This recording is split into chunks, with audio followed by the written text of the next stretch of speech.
Iran thought it could have its cake and eat it too. It has relied on the Houthis to wreak havoc in the Red Sea for over a year without getting its own hands dirty. Now, the US has had enough. Iran is about to be hit hard as a massive US B-2 bomber deployment prepares to escalate the conflict in the Middle East. US President Donald Trump told Iran that this was coming. Still, Iran wouldn't stop supporting the Houthis, meaning it now faces one of the most terrifying weapons in the United States Air Force.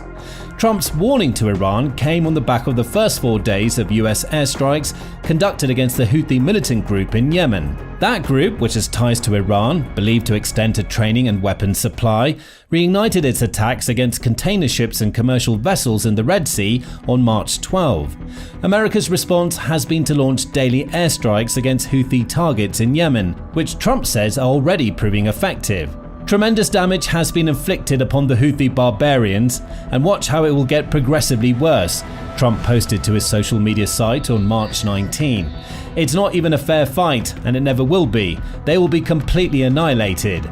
While these comments may seem like bragging on the part of the US president, they actually contain a veiled message to Iran.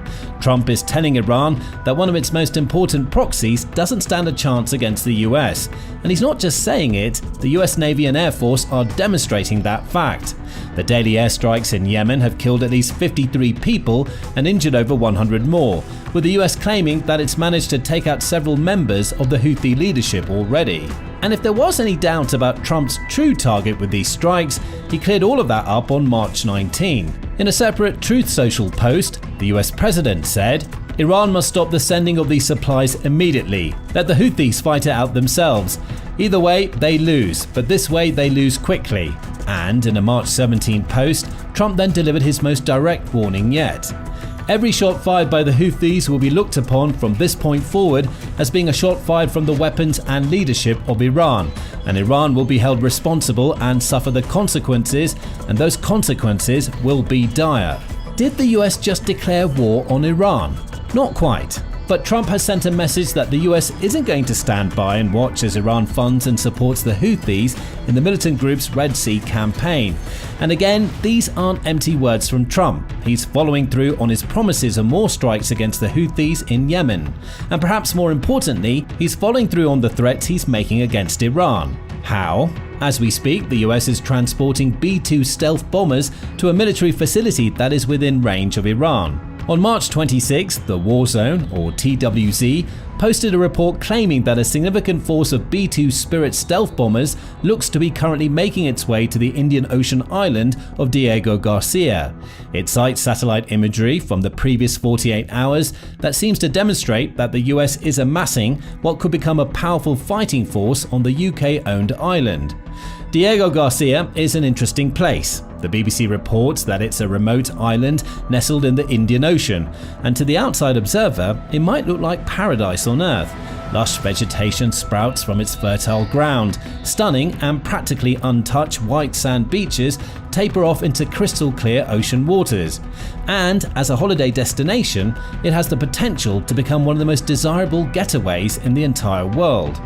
But the island isn't used for such leisurely purposes. Instead, it's the home of a US Navy support facility that gives the US eyes and ears in the Indian Ocean. The island is leased to the US by the UK, with the most recent lease renewal allowing the US to essentially use this tiny slice of paradise for whatever purposes it deems fit until 2036. Prior to March 2025, the island was home to several branch units of the United States military.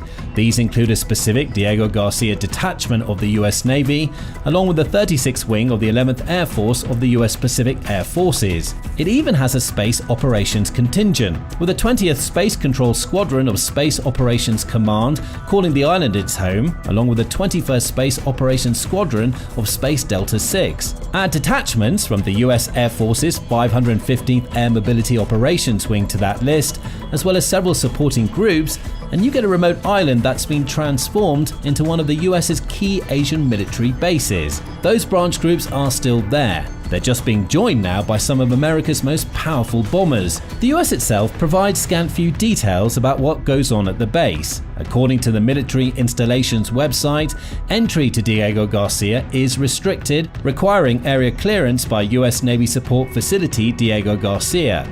Only unaccompanied military and Department of Defense civilian personnel or authorized contractors may be assigned to the island. In other words, nobody gets on or off Diego Garcia without express permission from the U.S. military. So much for that vacation. US military personnel typically embark on a one-year tour if they're assigned to the island, with extensions only available to officers and enlisted personnel in special circumstances. Civilians allowed onto the island often stay longer, with military installations noting that some have been on the island facility for over 15 years. But all of this is standard operating procedure for the Diego Garcia military base.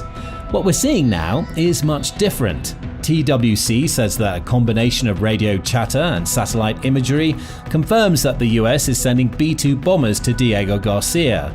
The first signs came on March 25, with satellite imagery demonstrating that at least 3 C-17 cargo planes had made their way to the island, alongside 10 aerial refueling tankers. Both are important to any future B-2 bombing runs, given that the island is about 1,000 miles away from the next nearest landmass. The refueling tankers will play key roles in keeping America's B-2s airborne for any strike missions conducted against Iran.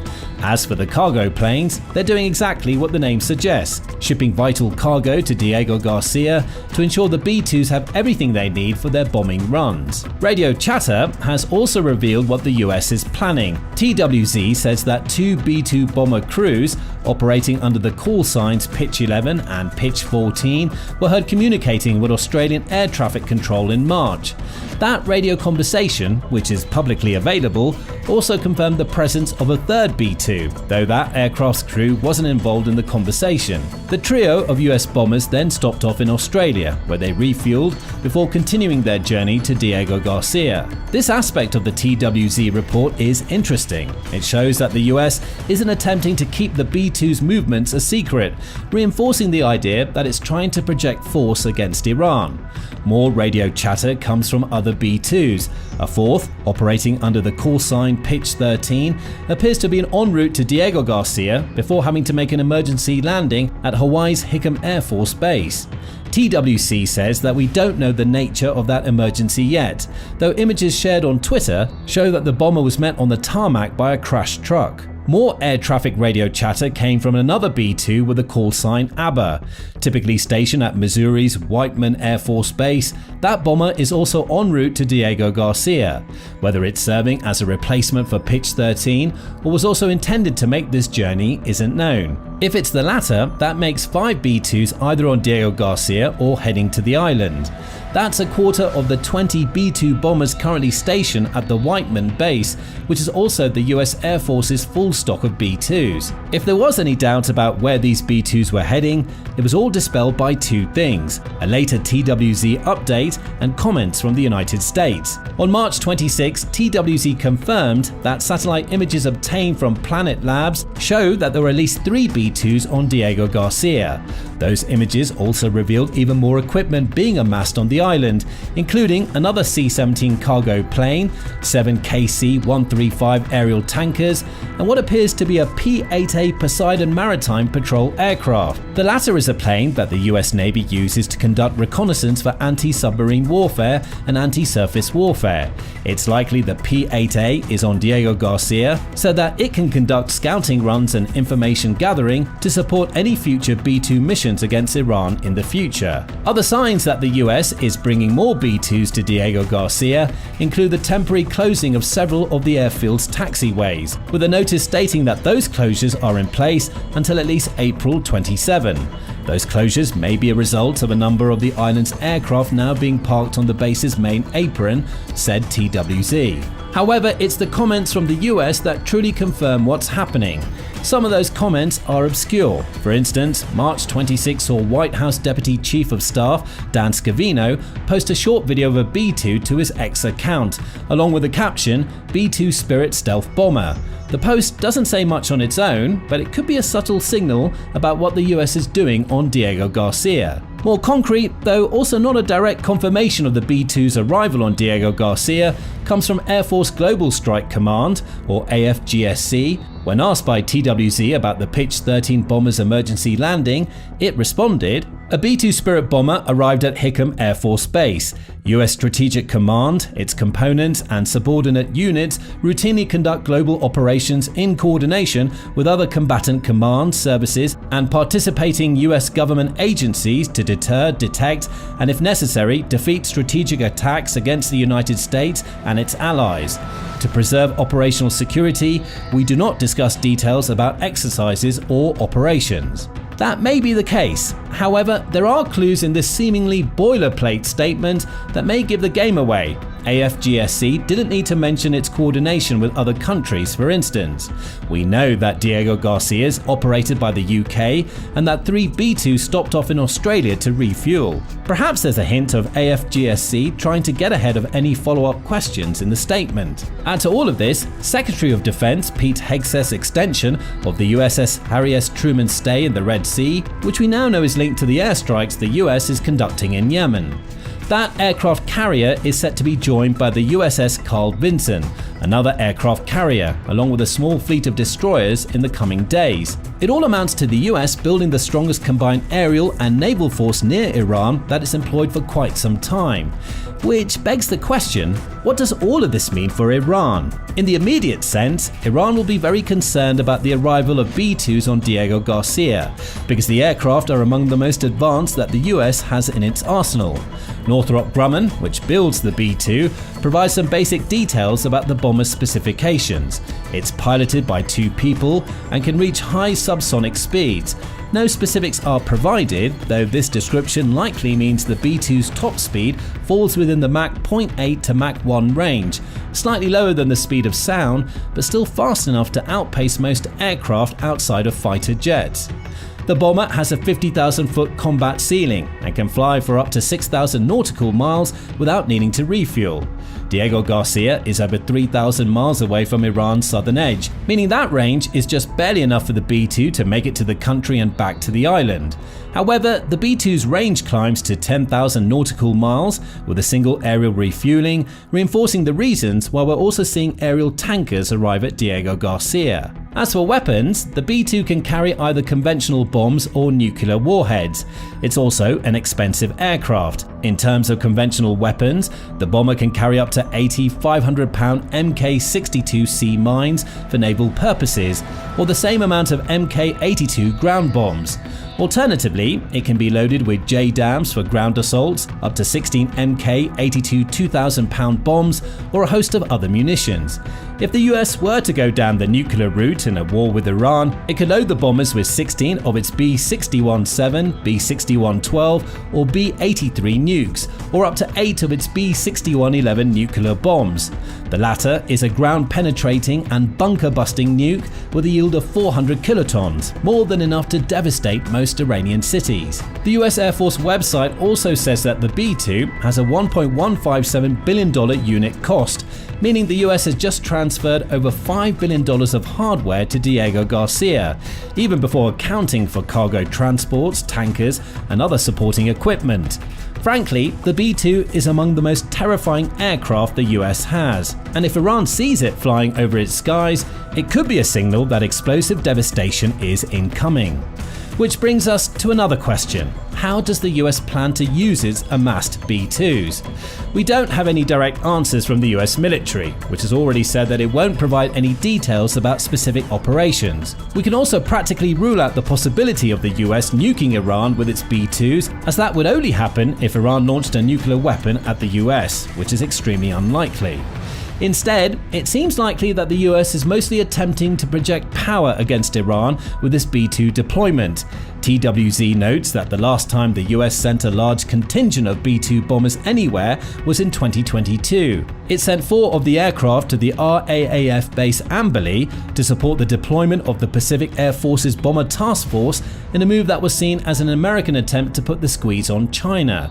The deployment was essentially a warning to Beijing, with the US communicating that it still had plenty of influence in the Indo-Pacific region. This also isn't the first time that the US has sent a large contingent of its bombers to Diego Garcia.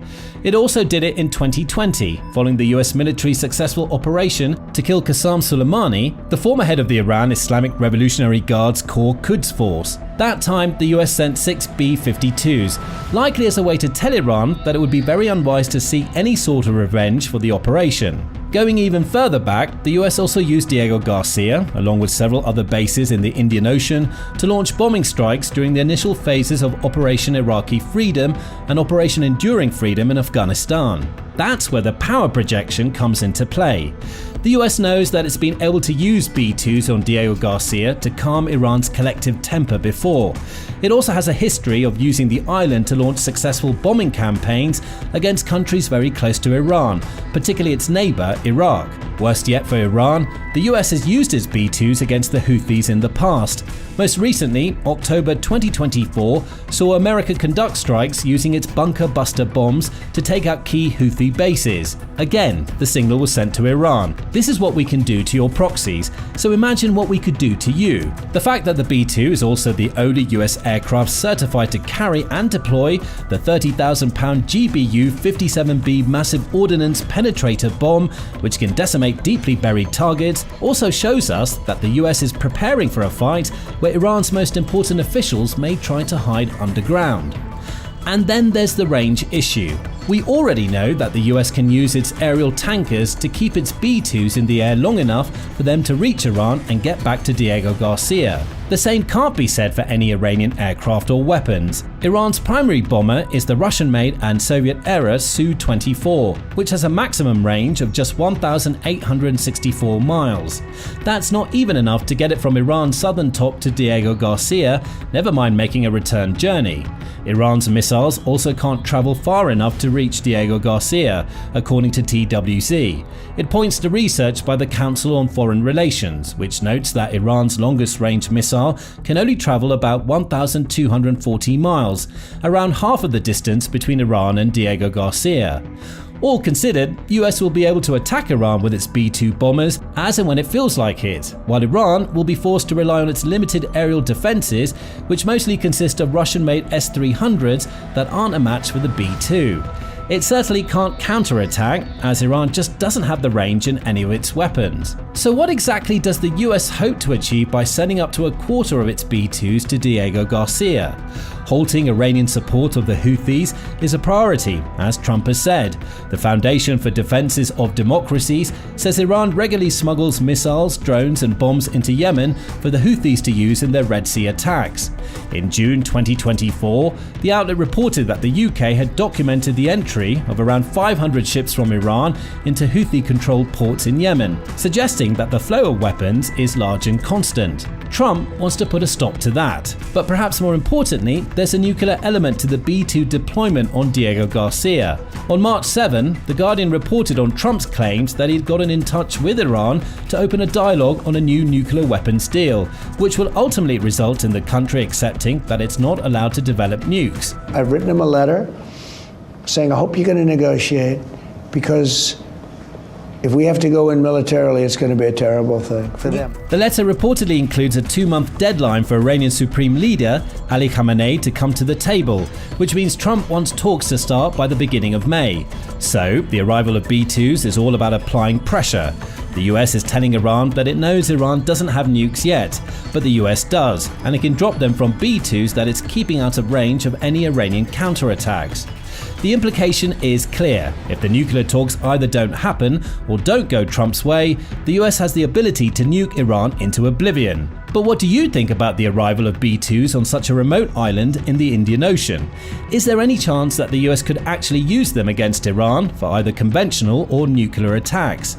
Will Trump's gambit work, leading to Iran cutting support for the Houthis and coming to the table for nuclear discussions? The mother of all bombs. Just hearing this name is enough to make anyone shudder. After all, this isn't just another weapon in the US military arsenal. It's a terrifying force of destruction, one of the deadliest bombs ever built. There are nations around the world that are well aware of its power. They know what happens when this bomb drops. They've seen it. But for Iran, the fear cuts even deeper. Why? Why is Iran in particular terrified of this bomb? What is it about this monstrous weapon that keeps Iranian leaders awake at night? Keep watching to find out. The fear surrounding this bomb isn't just about its name, it's rooted in its raw power. While it's referred to as the mother of all bombs, that isn't the device's official name. It's officially known as the GBU-43B Massive Ordnance Air Blast, or simply the Moab. Doesn't quite have the same punch, does it? Well, the ominous nickname actually came from Iraqi President Saddam Hussein, who once spoke of the mother of all battles during the Gulf War. But now the US military has taken that phrase and bomb technology to a whole new level.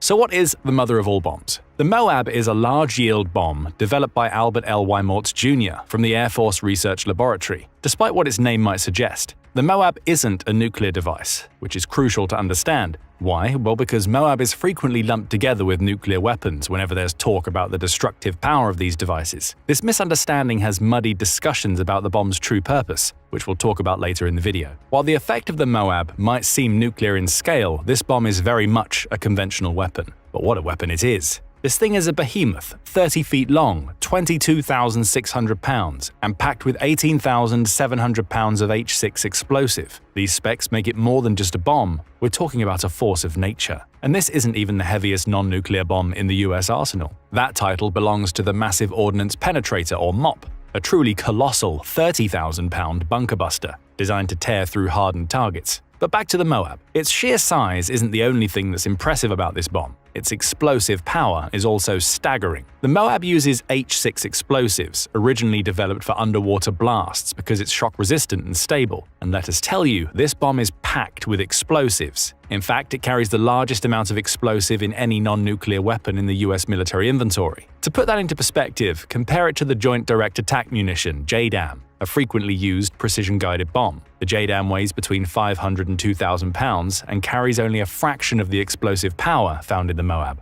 The difference between the two is almost shocking. The JDAM can cripple a target severely, but the Moab, it can wipe it off the map entirely. Now, this comparison between the JDAM and Moab might seem odd, but this is only due to the misconception that the Moab is a so-called dumb bomb, lacking precision and guidance. And sure, there were reports of the bomb being deployed by kicking it out of the back door of the MC-130 aircraft, which might make it sound like a crude barrel bomb approach. But that's far from reality. The Moab is actually a guided munition. After it's dropped from the cargo doors of an MC-130 transport plane, a parachute deploys, slowing its descent. Then, the weapon detaches from the pallet and GPS satellite guidance kicks in. The Moab is guided to a predetermined target by its onboard avionics, ensuring impressive accuracy. This is a far cry from the days of the so-called daisy cutter bombs, unguided bombs used in Vietnam that created massive blast zones without any precision. The Moab, on the other hand, has it all: the explosive force and the accuracy of modern guidance systems. It's no longer about random devastation, it's about surgical, controlled destruction. The bomb is stabilized by 4 grid-like fins and glides to its target, ready to unleash its power at the exact location and the exact moment it's needed. But what are the locations targeted by the Moab? Well, the Moab is designed to strike certain types of targets, mostly located in hard-to-reach places. Think of underground facilities and deeply entrenched tunnel systems. However, this leads us to another common misconception about the Moab, that it's a bunker buster. No, the Moab isn't a penetrator, which means it won't drill through rock or hardened concrete. Instead, this device is an airburst weapon that detonates above the surface to maximize its destructive radius. This makes it ideal for softer or medium resilience targets like canyon floors, mountainsides, or the rugged hideouts that enemies might build deep within cave systems. Just imagine a bomb descending into a canyon or toward the mouth of a cave. When it explodes, it sends an immense pressure wave crashing into every crevice, engulfing anything and anyone within reach. Now, in terms of coverage, it's not quite the same as a high-altitude bomber mission. Heavy bombers like the B-52 or B-2 can cover far larger areas by dropping multiple smaller 500 to 2,000-pound bombs, thus blanketing a target. During the Vietnam War, for example, the US Air Force conducted over 10,000 of these bombing raids using B-52s. During a typical raid, 2 groups of 3 aircraft would drop around 168 tons of ordnance, raining terror on an area 1.5 by 0.5 miles. The explosive force of a single raid was equivalent to 10 to 17 Moabs. But the Moab was never intended to replace those types of attack. It was always created for precision on a grand scale. delivering destruction over a focused area in one catastrophic blast, the kind that would be wasted on an open battlefield but devastating in enclosed environments. This brings us to another crucial use of the Moab: psychological terror. You see, the Moab's massive mushroom cloud mimics the notorious, haunting image of a nuclear detonation, a visual designed to shock and intimidate. During its development in 2003, which we'll also discuss in a bit, the Moab was prepared as a psychological tool for potential use in Iraq, where the US intended to intimidate troops and break enemy morale. In this regard, the Moab developers took cues from the infamous 15,000-pound BLU-82 bomb used in Vietnam and later in Afghanistan to devastating psychological effects.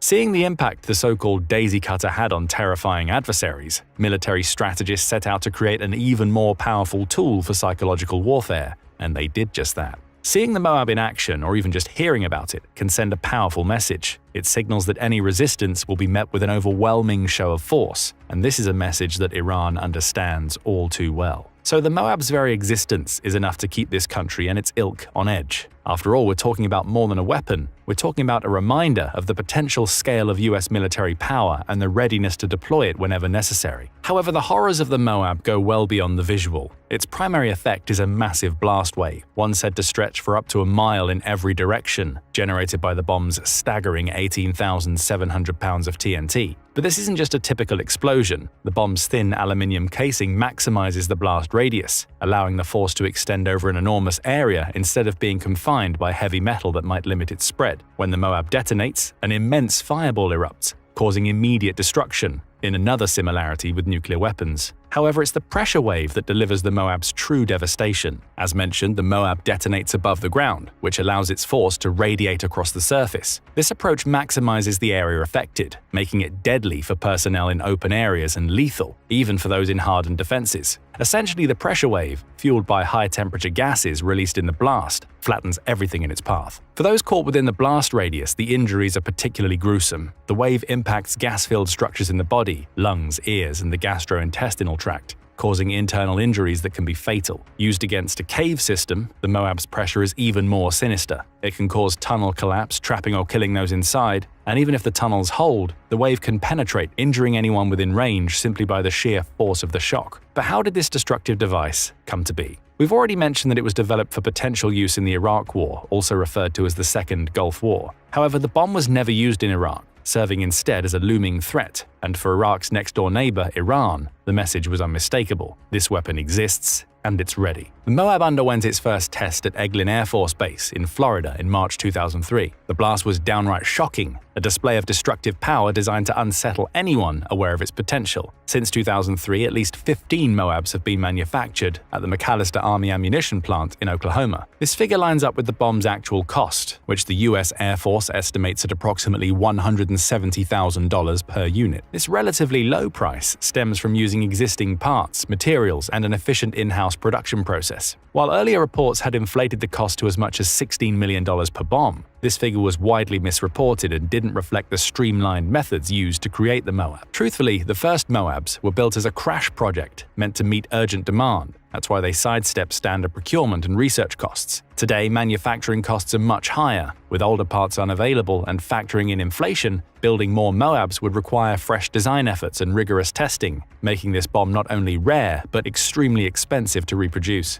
As a result, it's unlikely we'll see this bomb used frequently, making each deployment a high-stakes decision designed to command attention. Interestingly, this decision doesn't have to come from the President of the United States. Why? Because the Moab isn't a nuclear weapon. In fact, the first and only time the bomb was used, the strike wasn't directly authorized by the president at the time, Donald Trump. When asked if he personally authorized the strike, Trump responded, "Everybody knows exactly what happened. What I do is authorize my military. We have the greatest military in the world, and they've done a job as usual. We've given them total authorization, and that's what they're doing, and frankly, that's why we've been so successful lately." Though Trump didn't directly say whether he signed off on the specific use of the Moab or not, his comments make it abundantly clear that the decision didn't necessarily require his direct approval. A senior administration official further clarified, "We don't approve every strike," noting that the Trump administration had moved away from micromanaging military strategy. Trump was also the one who pushed for this shift, granting military leaders more independence. That's why the first use of Moab was reportedly approved by General John Nicholson, the commander of US forces in Afghanistan, after receiving the green light from General Joseph Votel, the commander of US Central Command at the time. But what is this first and only use of the Moab we keep mentioning? The first time the Moab was used in combat was in 2017 against another one of Iran's neighbors, Afghanistan. The target, a vast network of tunnels used by the Islamic State, Khorasan province, ISIS-K,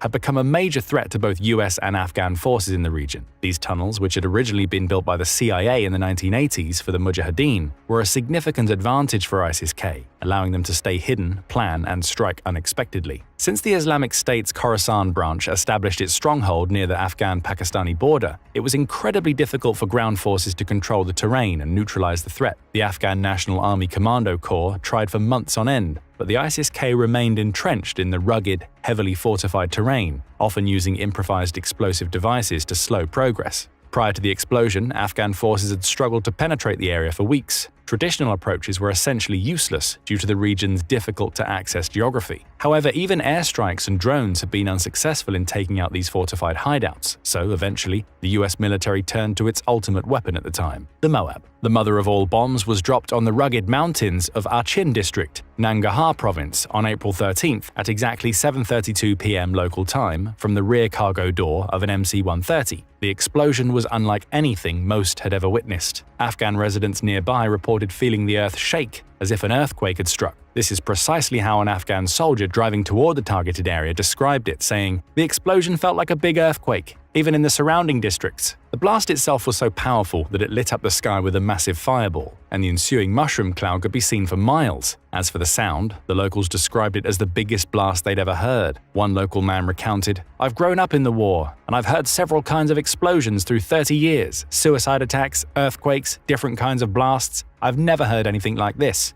Now remember how we said that ISIS-K became a threat to Afghan soldiers as well? Well, the Afghan troops were actually in on the strike, working closely with US Special Forces to ensure its precision and effectiveness. Local tribe elders were also warned to evacuate civilians ahead of time to minimize any collateral damage. Essentially, the Moab strike was a joint effort between the US and Afghan forces, who also moved in to clear the area together in the aftermath of the explosion. But what was the aftermath of the explosion? Well, for one, the system of tunnels and caves used by ISIS fighters to move around freely and target US military advisors and Afghan forces in the area, as Trump's spokesman Sean Spicer put it, was obliterated. This was of the utmost importance, as defeating ISIS, according to Spicer, meant denying it operational space. And that's what the Moab did. The Moab also took out the ISIS militants hiding in the tunnels. Now, after the massive explosion, casualty reports were a bit of a moving target, with figures increasing over time as more information came in. On one side, the Afghan army proudly reported that 94 ISIS-K militants were killed, including 4 high-ranking commanders, with no signs of civilian casualties. This was, of course, the official narrative from the Afghan army, which has every incentive to downplay civilian loss. However, the situation wasn't so cut and dry. On the other side, a local Afghan parliamentarian, Esmatullah Shinwari, painted a different picture. Locals, he claimed, reported the tragic death of a teacher and his young son, both caught in the blast's wave. Residential buildings as far as 1.5 miles away also suffered damage from the blast. As the days went on, more casualties were reported, with the total climbing to 96 ISIS-K militants by April 18th. Among them, as it turned out,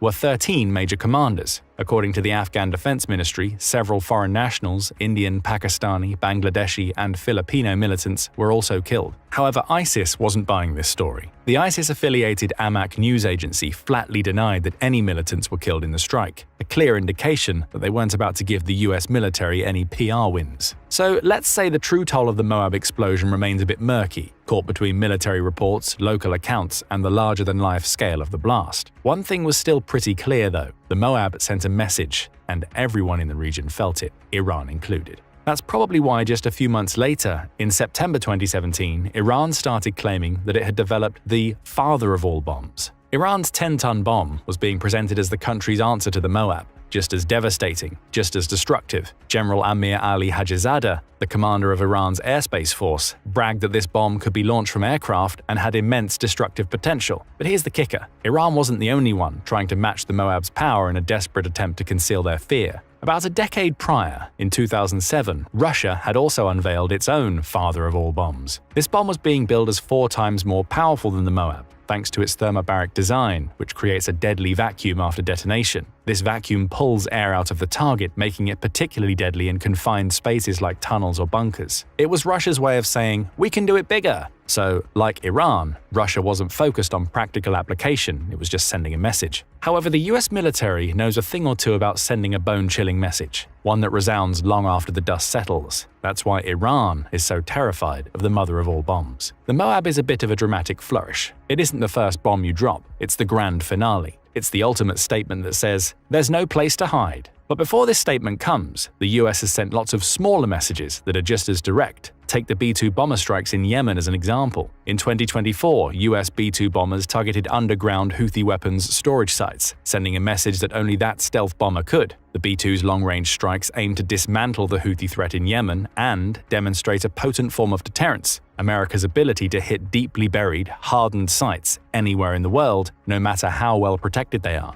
These strikes were a reminder of US dominance in military technology, specifically highlighting the penetrating power of its munitions, which can destroy some of the most reinforced bunkers in existence. Now, you might wonder, how is targeting Yemen sending a message to Iran? Well, you see, Iran has long supported Houthi militants in Yemen, using them as a proxy in its ongoing rivalry with US interests in the region. The Houthis, with their underground bunkers and fortified positions, represent the kind of threat Iran could pose if tensions with the US were to escalate. The same goes for other Iranian proxies in the region, groups like Hezbollah in Lebanon or Shiite militias in Iraq. By demonstrating its ability to obliterate such underground networks in Yemen, the US is essentially drawing a direct line to Iran. Escalate and we'll target your fortified positions, no matter where you hide them. Of course, this is a major issue for Iran, as the country's nuclear and missile programs heavily depend on underground facilities. Now, the Moab might not be able to penetrate facilities like the Fordow fuel enrichment plant and Natanz enrichment complex, buried deep within mountains. However, the sheer scale and destructive power of this bomb can obliterate everything that lies above the ground, leaving no stone unturned. It can also create a massive shockwave that would disrupt critical communications, military operations, and infrastructure within a large radius, weakening Iran's ability to maintain control over its defensive systems. The Moab's power can also incapacitate entire command centers and missile launch sites, which are dispersed across the country. This makes it an extremely effective tool against Iran's surface-level military assets, which are often the first line of defense for its more strategically critical underground facilities. The threat of such a devastating strike would also have a paralyzing effect on Iranian decision-makers. They have been panicking for a while now, trying to engage with other countries in the Middle East to secure support for their regime. Iran's leadership knows that if its fortified missile silos and nuclear sites are targeted, this could be the end of the country's nuclear program as it stands. And this is precisely what the US wants. You see, the US has repeatedly stated that it intends to prevent Iran from obtaining a nuclear arsenal. With Iran's breakout time, the period it would take to accumulate enough fissile material for a nuclear bomb, now reduced to a matter of weeks, the threat is even more immediate. The Moab could serve as a powerful deterrent to this very scenario. It would signal to Iran that any further steps toward nuclear escalation could provoke the full force of US military capabilities. This full force, of course, includes the massive ordnance penetrator, which would have no issues obliterating facilities like Fordow or Natanz. However, even the Moab alone could cause quite the amount of damage. Unlike what happened in Afghanistan in 2017, the US wouldn't exactly have the luxury of choosing isolated targets devoid of civilian presence. Iran's strategic facilities are often located near populated areas, and the deployment of Moab in such contexts would undoubtedly impact nearby civilian infrastructure and, of course, the civilians themselves. This reality amplifies the bomb's psychological impact, which is also one of its key purposes. The Moab wouldn't be used solely to cause physical destruction. It's intended to instill a sense of vulnerability into the heart of Iran's defensive posture. And if just the thought of this explosion already has Iran scrambling to consider other options, then its actual deployment would shake Tehran's strategic calculations to the core. But what do you think? Will this explosion eventually take place? And if it does, will it truly shift Iran's defensive posture, or will it only deepen its resolve? Imagine facing an enemy that hides beneath the ground, launching attacks from invisible strongholds. That's the challenge the US could face if war with Iran ever broke out. Iran's military has turned its landscape into a maze of underground bunkers, sheltering missiles and aircraft in a network that seems impenetrable. But here's the twist. The US is ready. With state-of-the-art bunker-busting bombs, America's military can turn Iran's hidden defenses into targets. And with its dominance in cyber warfare and air power, the US can strike Iran's underground bases before they even know what's coming. But before we dive into US strategy, we need to answer a crucial question. Just what are Iran's underground military bases like? It's a tough question to answer because Iran is typically secretive about the military measures it puts in place. Still, it doesn't hide everything that it does. In February 2023, it was quick to show off a brand new underground airbase it designed to launch surprise maritime missions into the Persian Gulf region. The Washington Institute reported on this new base, noting that Iran built it as a potential counter to the United States Navy's Fifth Fleet, which is active in the Persian Gulf. Named Oghab 44 Hybrid Tactical Air Base,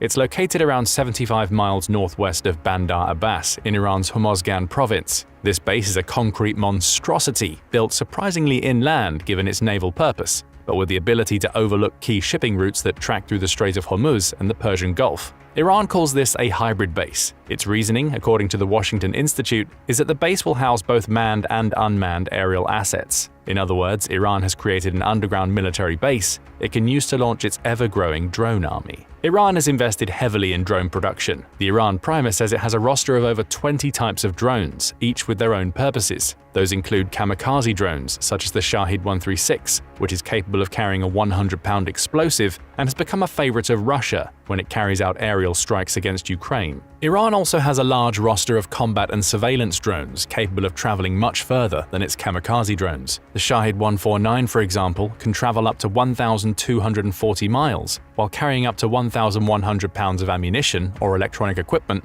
Iran can use for cyber warfare. Coming back to the Oghab 44 Hybrid Tactical Airbase, it has a pair of covered taxiways for landing aircraft and is located near mountain ridges to the north and south. That location is a tactical choice. It believes the mountains offer further protection against bomb and missile strikes. The US will prove it wrong. The Oghab 44 Hybrid Tactical Airbase is far from the only underground base Iran has available. The global security organization NTI reports on several more, including the Bakhtaran and Imam Ali missile bases. The former is an underground base in Kermanshah that NTI says is likely capable of launching ballistic missiles. Beyond its main underground facility, Bakhtaran has missile launch pads and a pair of storage areas for weapons and ammunition. It's been around since at least 1985, which is when Syria helped Iran launch Shahab-1 missiles at Iraq using the base. It's also where Iran conducted the first launch of its Zulfiqar ballistic missile system back in 2017. The Imam Ali base is no less impressive. It's in Khorramabad and is essentially an underground network of bunkers that are home to at least 15 of Iran's Shahab-3 missiles. Like Bakhtaran, Imam Ali has a storage facility and a missile launch facility into which NTI says Iran occasionally deploys mobile erector launchers. Iran's underground network, which it calls missile cities, includes bunkers spread across provinces and cities, reaching depths of up to 1,640 feet. If Iran's claims are accurate, this could mean hundreds of fortified sites designed to protect its missiles and aircraft. But it's not just about conventional warfare. Iran has been constructing a facility within the Zagros Mountains to shield its nuclear operations from US surveillance and sabotage. Recent satellite images show tunnel systems leading into the mountains and near the Natanz nuclear site, a previous target of US cyber sabotage. This base, possibly over 300 feet underground, is strategically positioned to make uranium enrichment difficult to detect and disrupt. Such concealment makes Iran's intentions clear. It aims to operate out of reach of American forces, but the US has a response plan. Equipped with powerful bunker busters and a cutting-edge arsenal, America is ready to neutralize even the deepest bunkers if conflict ever arises. So the question remains, how exactly would the US counter Iran's underground threat? The answer will terrify Iran.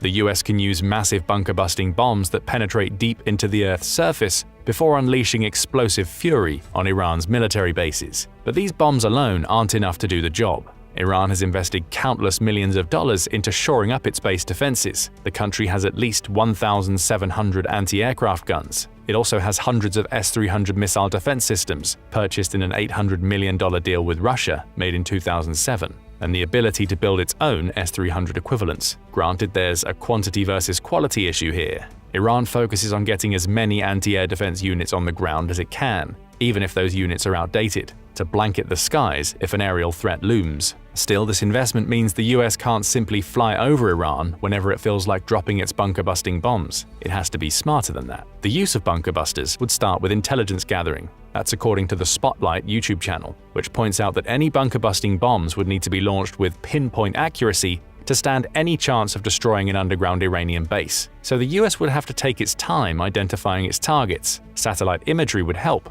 We've already seen how images taken from space show what's going on near the Natanz nuclear site, but those images can only show potential entrances and the activities of workers moving in and out of Iran's bases. Iran's clever use of decoys is also a problem. It often ships mobile missile launch platforms to areas that have no underground bases, just to trick observers into thinking that a base is present. The idea is to force constant questioning over its intentions. Is there really a base in that location, or is Iran trying to prompt the US into wasting a bunker buster on an unused patch of land? The US has equipment to help with this surveillance. Chief among this equipment, beyond its satellites, is the RQ-4 Global Hawk remotely piloted aircraft. Decked out with a sensor suite that allows it to gather info on moving targets, imagery, and signals intelligence, this impressive drone can travel up to 356.5 miles per hour. It has a range of 12,300 nautical miles and can climb to a maximum ceiling of 60,000 feet. None of that makes it impossible for Iran to spot it in flight, but climbing so high means the RQ-4 can easily avoid most anti-air defense systems and can even fly higher than many fighter jets. America could combine the intelligence collected by this unmanned aerial vehicle with imagery pulled from its satellites to hone in on the location of an underground bunker. That powerful combination of information would, at the very least, allow the US to locate the above-ground bunker entrances Iran needs to access its military bases. From there, geographic imaging systems could help the US pinpoint the precise location of a bunker it can target with one of its powerful bombs. America will be ready to bomb, right? Not quite. Spotlight says that once it's located a bunker, America would first need to engage in a combination of cyber attacks and aerial superiority displays to clear a path to that bunker. On the cyber front, America has already shown it's capable of disrupting Iran's computerized systems. In 2010, the United States was the key player, along with Israel, in the distribution of the Stuxnet virus into Iran's military computer systems. The virus impacted the previously mentioned Natanz nuclear site, sending centrifuges designed to enrich uranium out of control. It's possible the US may have also been involved in using the Flamer virus to similarly cripple Iran's military computer systems. That sort of cyber warfare would prove essential in taking out an underground Iranian base using a bunker-busting bomb. A similar attack to Stuxnet, targeted at the Iranian command's communication and control systems, could disrupt the country's anti-air defenses and make it difficult to send messages to an underground base. That disruption, even if it only lasted for a few minutes, would be the window of opportunity the US needs to unleash a bunker buster. But it would need more. Aerial superiority is also essential to the bunker-busting bomb plan. With the ability to put Iranian military control in the dark about what's happening with its bases asserted, the US would need to establish a pocket of air superiority over the intended target. Why? Well, we mentioned earlier that Iran has massive volumes of anti-air defense systems. Even with cyber attacks affecting the country's digital systems, there's no guarantee that the likes of its S-300 surface-to-air missile launchers won't be able to fire at a bomber aircraft. Those defenses need to be suppressed. The same goes for the missiles and drones Iran produces in extremely high quantities. If its underground bases come under attack, you can guarantee that Iran would launch targeted strikes with its heady combination of weaponry.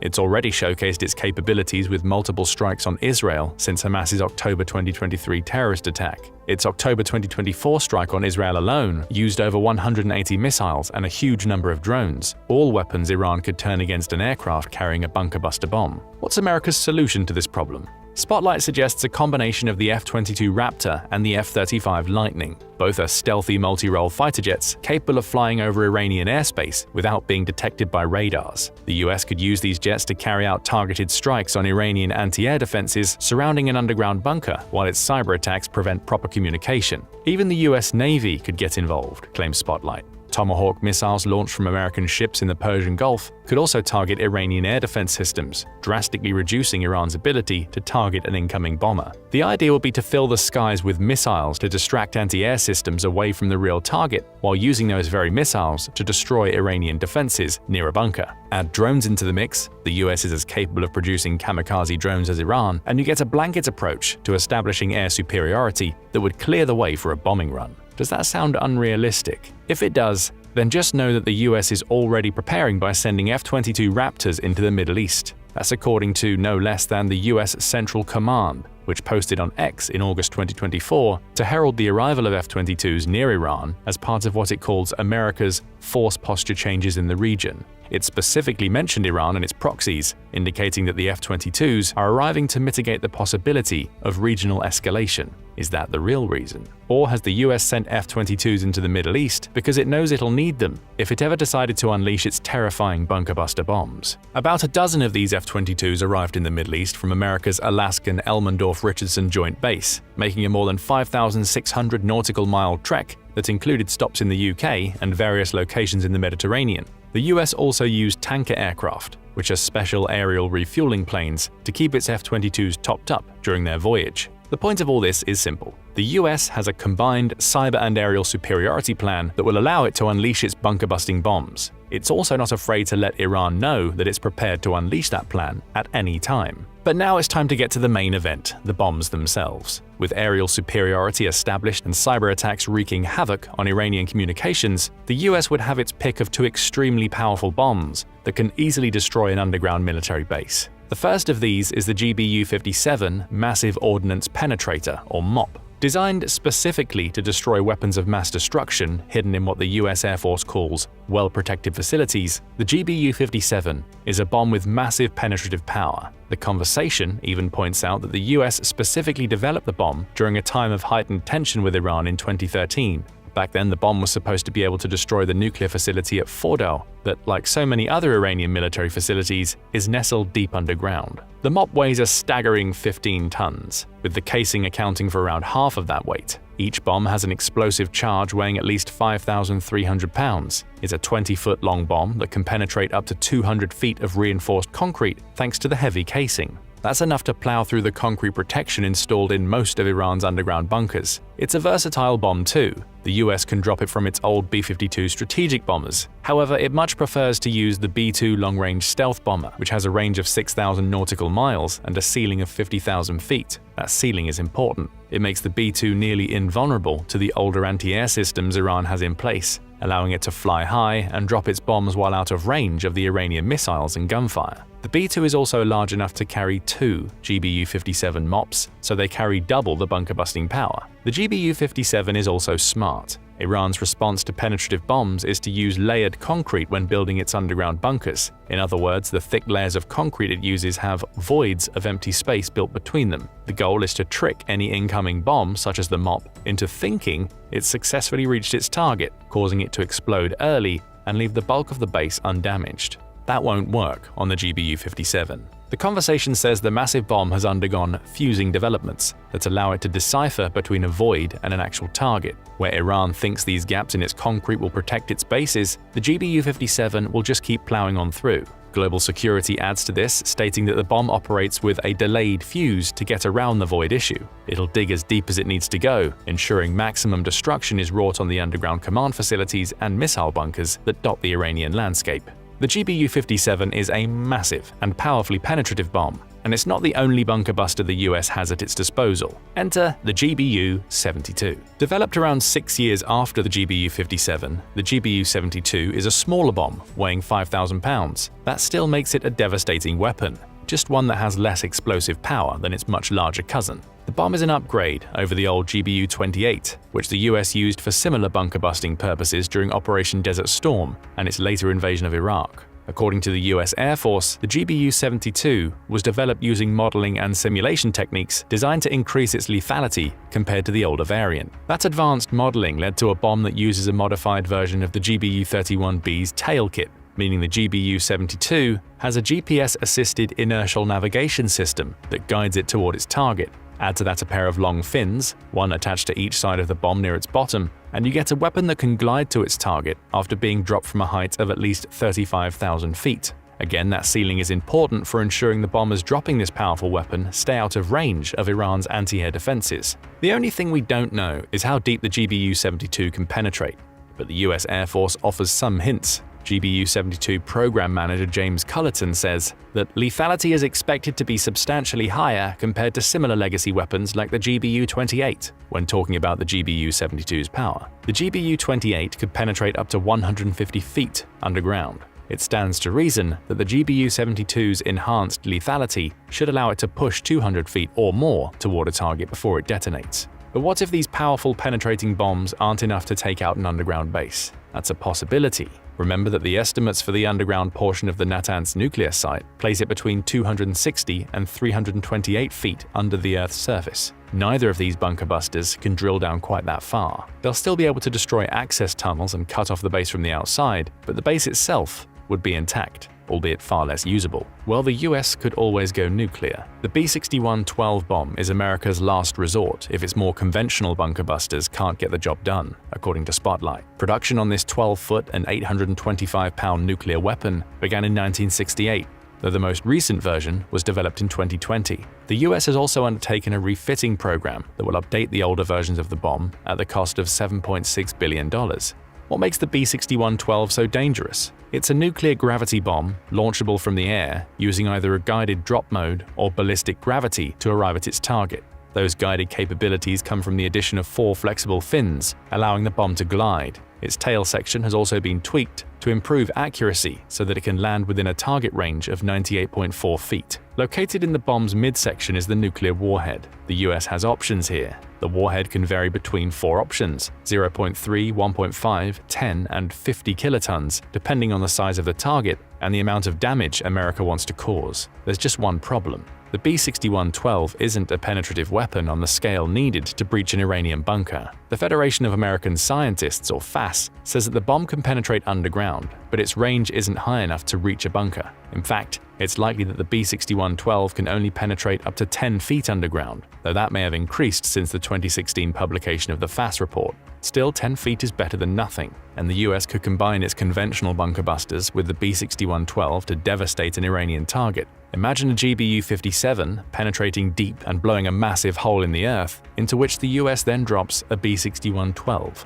and you get the idea. Using the B-61-12 will be a controversial last resort for the US, but it's an option that it has tucked away in its arsenal. Regardless, it's clear that America has a plan for Iran's underground bunkers. A combination of cyber warfare to cripple communication systems and the establishment of air superiority over targets to confuse and destroy anti-air systems would just be the start. Once the path is clear, the bunker busters would drop and Iran's underground bases would crumble into rubble. Iran is terrified of America's bunker busters. But what do you think about these bombs and the likely strategy the US would follow when using them? Would the bunker busters be enough to devastate Iran's war machine if it ever went to war with the US? On April 1st, Israel is believed to have launched an attack on the Iranian consulate in Syria, an event that marked a massive escalation of tensions between the two countries. Iran lost one of its leading soldiers, Brigadier General Mohammad Reza Zahedi, in the attack, along with several commanders from its Islamic Revolutionary Guard Corps. Iran didn't take the attack lying down. Approximately 2 weeks later, Iran launched a terrifying combined missile and drone strike against Israel. Around 300 aerial threats were sent into the skies, targeting several Israeli locations, but most were shot down before they could do any real damage. But Israel wasn't alone in defending itself against the Iranian threat. As the US Department of Defense highlighted in an April 16 press release, it also took part in the defensive operation. Its Central Command forces, supported by destroyers the USS Carney and USS Ali, destroyed over 80 of the drones Iran launched, along with around 6 ballistic missiles. In doing so, the US may have played into Iran's hands. Following the attack, the prospect of war between Iran and the United States is higher than it's been in years. And in this video, we're going to theorize one way the war might happen, hour by hour and month by month. Hour 1. Deeper within the Sadabad complex, Iran's president, Ibrahim Raisi, feels as if he's starting to see his plans come to fruition. Mere days ago, he baited the United States into destroying some of its missiles and drones. Yes, that aerial assault targeted Israel, and he'd hoped to cause some damage against one of his greatest enemies in the Middle East. But his real goal was to tempt the United States into responding to his strike. Now he has justification for what he's planned. Raisi has spent over a decade cultivating relationships with Islamic insurgent groups throughout Asia. Hamas in Gaza, the Houthis in Yemen, even Hezbollah in Lebanon. All are on his payroll, receiving funds and equipment to carry out their attacks, and what Raisi provides allows him to use these smaller groups as proxies for his geopolitical goals, while keeping his own hands relatively clean. But more important to him are the resources his ties to those groups provide. Not only can Raisi attack his enemies with these proxies while maintaining some level of deniability, but he can rely on them to insert combatants into countries he'd otherwise be unable to reach. Countries like the United States. Over several years, Raisi and his proxies have been sending agents into the United States. Some have been caught, but far more have managed to establish themselves as citizens of the country. They've just been waiting for their call to attack. Raisi provides it, but the attack doesn't come in the traditional military sense. There will be no fighting between Raisi's insurgents and the United States military. Instead, each will become a martyr, targeting locations throughout the United States where large numbers of people gather to wreak havoc and sow the seeds of terror in the country. Concerts, sporting events, malls, they're all targeted with synchronized attacks that result in the deaths of tens of thousands of civilians, primarily the victims of suicide bombings or gunfire. At the same time, Iran attacks American interests closer to home. Missiles fly over the Strait of Hormuz, through which 33,000 ships, including American oil tankers, sail every year. The attack is devastating, destroying several oil tankers and cargo ships, though Raisi isn't able to take out the USS Bataan or the USS Carter Hall, both of which have been stationed in or near the strait since August 2023. That doesn't matter, he's happy to engage both in a naval battle after the fact. What mattered most was the statement. Ibrahim Raisi has just declared war on the United States. Hour 2. President Joe Biden and his most trusted advisors are scrambling. Over the last hour, they've received words of dozens of attacks on American soil, along with news of missiles targeting American commercial and oil vessels in the Strait of Hormuz. This is no coincidence. Intelligence briefings in the immediate aftermath of the attacks confirm what Biden already feared. All of the attacks can be linked to Iran. As data continues to flow in, the names of those who killed civilians on American soil and the nature of the missiles flying over the Strait of Hormuz, Biden comes to terms with the fact that the US is now at war. More is coming. Hour 3. Raisi doesn't take much time to relish in the success of his initial attacks. He needs to do all he can to prevent a hasty American response, which means turning his focus toward the country's regional allies, the United Arab Emirates, or UAE, and Saudi Arabia. Cyber warfare is the next step. According to America's own Cybersecurity and Infrastructure Security Agency's assessments, Iran represents a major cybersecurity threat to the rest of the world, primarily because of its willingness to conduct aggressive operations. State-sponsored malware and ransomware attacks are already common, but what Raisi has planned now will surpass anything Iran has done before. His crack team of computer experts has spent the last year infecting specific targets in Saudi Arabia and the UAE with a spin-off of the Menorah spying malware. Through that malware, Iran has established communication with several command and control servers on home soil, through which it compromises the infected systems to damage them at critical junctures. That malware's executables are running on overdrive today. Raisi's computer experts target the Al Dhafra Air Base, host to 5,000 American military personnel, just outside Abu Dhabi, shutting the base's communications and computer equipment down temporarily. The 10 bases the US has in Saudi Arabia are targeted with similar attacks, all designed to hamper communications and slow down the US response. However, Raisi doesn't send his troops into either country. To do so would be suicidal, as he doesn't have the resources to fight the Saudi and UAE militaries on top of fighting against the United States. He just wants to make his threat known. These attacks are his bargaining chip, one he's using to cow the United States into relinquishing the tightness of its grasp over Middle Eastern politics. Now all he has to do is sit back, bide his time, and wait for the American response. Hour 24. In the United States, President Biden has spent the last day working with his advisors to prepare America's counter to Iranian aggression. Normally, he'd rely on sanctions to force Iran to back down. It's a tactic that the US has used successfully in the past, and it has sanctions active now, but Biden knows that won't be enough this time. Nevertheless, his team has quickly drafted a new round of sanctions, primarily targeted at Iran's ability to export oil to other countries. If the US were able to put a dent in the 1.29 million barrels of oil Iran exports daily, it could hit Raisi in his pocket. That's unlikely to happen. Most of those barrels go to China, an Iranian ally, but even so, Biden implements the sanctions and his partners in NATO follow suit. A little financial damage is better than none at all.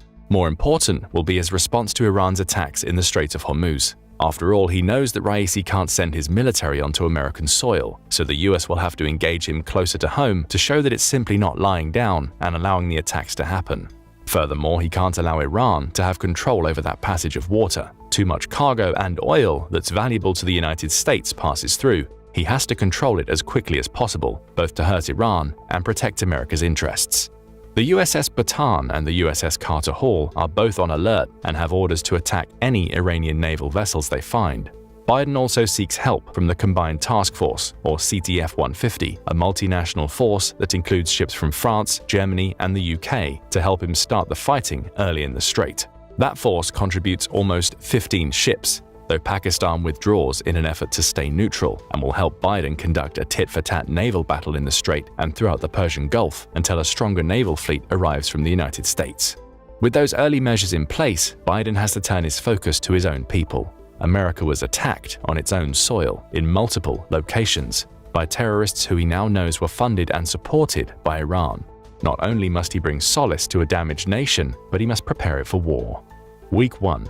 As several American warships, in addition to 2 of its aircraft carriers, make the journey toward the Persian Gulf, Biden has been preparing for the next stage of his offensive. It'll take between 4 and 6 weeks for his ships to reach the Strait of Hormuz, which is why it's so crucial for CTF-150 to do its job now. Once they arrive, he'll institute a blockade, giving America control of the ships that sail through the strait, in addition to allowing him to position his aircraft carriers so that he can launch aerial assaults on Iran. America's Navy will be key to its victory, with 472 ships compared to Iran's 101, including 11 aircraft carriers to 0 for Iran and 45 more submarines. America knows it can come out on top in the Persian Gulf. Besides a handful of corvettes and frigates to support its 19 submarines, Iran's navy is mostly made up of patrol vessels. That will play against Raisi in the long term, as Iran will be able to do little to prevent America from taking the Persian Gulf and setting up blockades, but that will come in time. For now, Biden has to rely on the smattering of bases the US has set up near Iran. The country's bases in the UAE and Saudi Arabia are back up and running, giving Biden thousands of troops he could send to storm Iran. But he doesn't send that order. Instead, those troops are prepared to move to the coast lining the Saudi and UAE sides of the Persian Gulf. Once the US controls that stretch of water, it'll establish a through line using Saudi Arabia, through which it will funnel troops to transports in the Persian Gulf to ship them into Iran.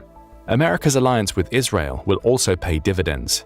Iran's war with the US was triggered because of an attack on Israel. Now that America has officially entered the fray, Israel is more confident in its ability to directly declare war against Iran. It has backup. It's not going to fight alone. And now that Iran has launched such devastating and public attacks on the United States, popular support has started to lean in Israel's favor. So, as the UAE and Saudi Arabia provide the US with inroads into Iran via the Persian Gulf, Biden also sends ships and troops sailing through the Mediterranean to reach Israel. From there, America can launch aerial attacks and perhaps even send ships via the Red Sea into the Arabian Sea to cut off any support others might send to Iran. All in good time. For now, Biden simply has to wait for his navy to arrive. Week 2. The tit-for-tat fighting in the Persian Gulf, and particularly the Strait of Hormuz, hasn't been going in Iran's favor. But it's not all bad news for Raisi. One of his submarines managed to sink the USS Carter Hall, taking out the small ferry-class dockship. But Raisi knows America's navy is coming, and he needs to do as much damage as he can, as fast as he can. That means turning to Iran's huge stockpile of missiles. According to Iran Watch, the country has around 3,000 ballistic missiles stockpiled, notwithstanding a growing collection of land attack cruise missiles. The country has also developed solid propellant missiles, allowing for faster firing and acceleration, and it's those missiles that'll be turned against the few American ships in the Persian Gulf right now. Khyber Shakan and Emad missiles are fired from silos on the Iranian mainland, capable of traveling 900 miles and 1,056 miles respectively. Those missiles can easily reach the American ships in the Gulf. They're backed by Shahab-3 missiles, which can travel 808 miles, as Iran launches a battery against the American ships. But Raisi doesn't stop there. Dozens of the Shahed-136 drones are sent over the Persian Gulf. These drones, which are the same as those Raisi used to attack Israel mere weeks ago, carry a small explosive payload that detonates upon impact with a target. They may not be strong enough alone to take out the USS Bataan, but when combined with the missile volley coming out of the country, that ship's anti-air defenses are soon overwhelmed. It sinks. And with further missile attacks coming, the dozen or so ships that are part of CTF-150 choose to withdraw to a safe distance. They've done their jobs, but now that Iran has shown a willingness to send missiles into what was previously a naval battle, they'll sit out until reinforcements arrive from the United States. Week 3. Raisi's plans have worked so far. He's retaken the Persian Gulf and the Strait of Hormuz, even though he can only protect those waterways with patrol boats and a small fleet of submarines. That doesn't matter. He knows the US will take them both back when their full fleet arrives. What he's not so concerned about is whether the US will try a full land invasion once it secures the Persian Gulf. That would be unwise. Iran is the 18th largest country in the world in terms of pure land mass, and its geography makes trying to invade a treacherous prospect. The US can't enter from the east. That would mean going through Afghanistan, which the US recently exited, and essentially starting a second war. Add 2 deserts into the mix, and American troops will be ripe for the picking if they came from the east. A Western invasion is more possible thanks to America managing to convince Saudi Arabia and the UAE to allow it to use bases in those 2 countries to home in on the Persian Gulf. But the Zagros Mountains, which line much of Iran's western borders, means an incursion wouldn't be simple. If America wanted to land troops into the country, it would likely need to do so via the same water pass Saddam Hussein used when Iraq invaded Iran in the 1980s. But even that isn't a surefire thing. The invading forces would still run up against the Zagros Mountains, and that's after negotiating the swampy terrain in the southwest where the Tigris and Euphrates intertwine. Raisi believes his country is a fortress. With the Persian Gulf temporarily secured, he focuses on coordinating more terror attacks. Iran's proxies are being weeded out in the United States, but enough evade the authorities long enough to commit more bombings and shootings. Raisi knows those insurgents are a finite resource. With the US imposing strict restrictions on travel, it's unlikely that Iran will be able to sneak many more of its fighters into the country. But that's okay too. Those who are already there have done their jobs. The American people are panicking. They don't know where the next attack will come from. And Raisi feels that helping to build this panic could soon sap the country's appetite for war. Weeks 4 to 6. Biden has re-evaluated his plans slightly as his naval forces arrive to the Persian Gulf. Though he'll still send thousands of troops to supplement the military bases America has bordering the Gulf, those troops won't invade directly. That would just lead to more bloodshed than he believes is necessary, with thousands of Americans likely to be killed as they filter into Iran from the southwest. Instead, he'll send troops into Israel, Saudi Arabia, and the UAE, a constant presence to keep Iran on edge. The US chooses to respond to Iran's missile volleys in kind. As its ships arrive in the Persian Gulf, they set about the task of clearing the waterways of the patrol boats Iran has patrolling. The country's few corvettes and frigates are easy targets for America's destroyers, with the arrival of a small fleet of submarines proving more than a match for Iran's own fleet. Now in position, those ships prepare to fire missiles at select targets on the Iranian mainland. But they won't be the only form of attack the US leverages. Accompanying the fleet that takes the Persian Gulf are 2 aircraft carriers, the USS George H.W. Bush and the USS Gerald R. Ford.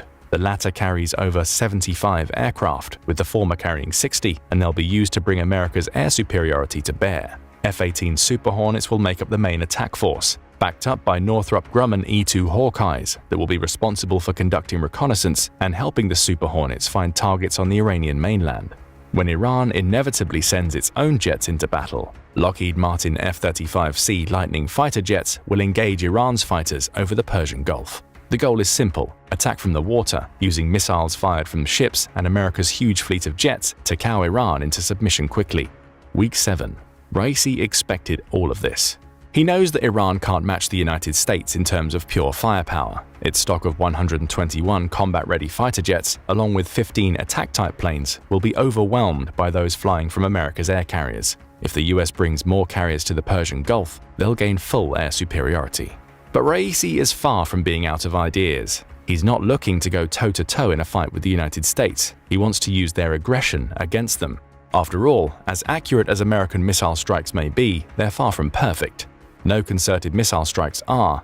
Iranian civilians are already dying in blasts, images that Raisi is all too willing to use for propaganda purposes to strengthen the will of his people. Raisi also has China and Russia on his side, albeit not directly.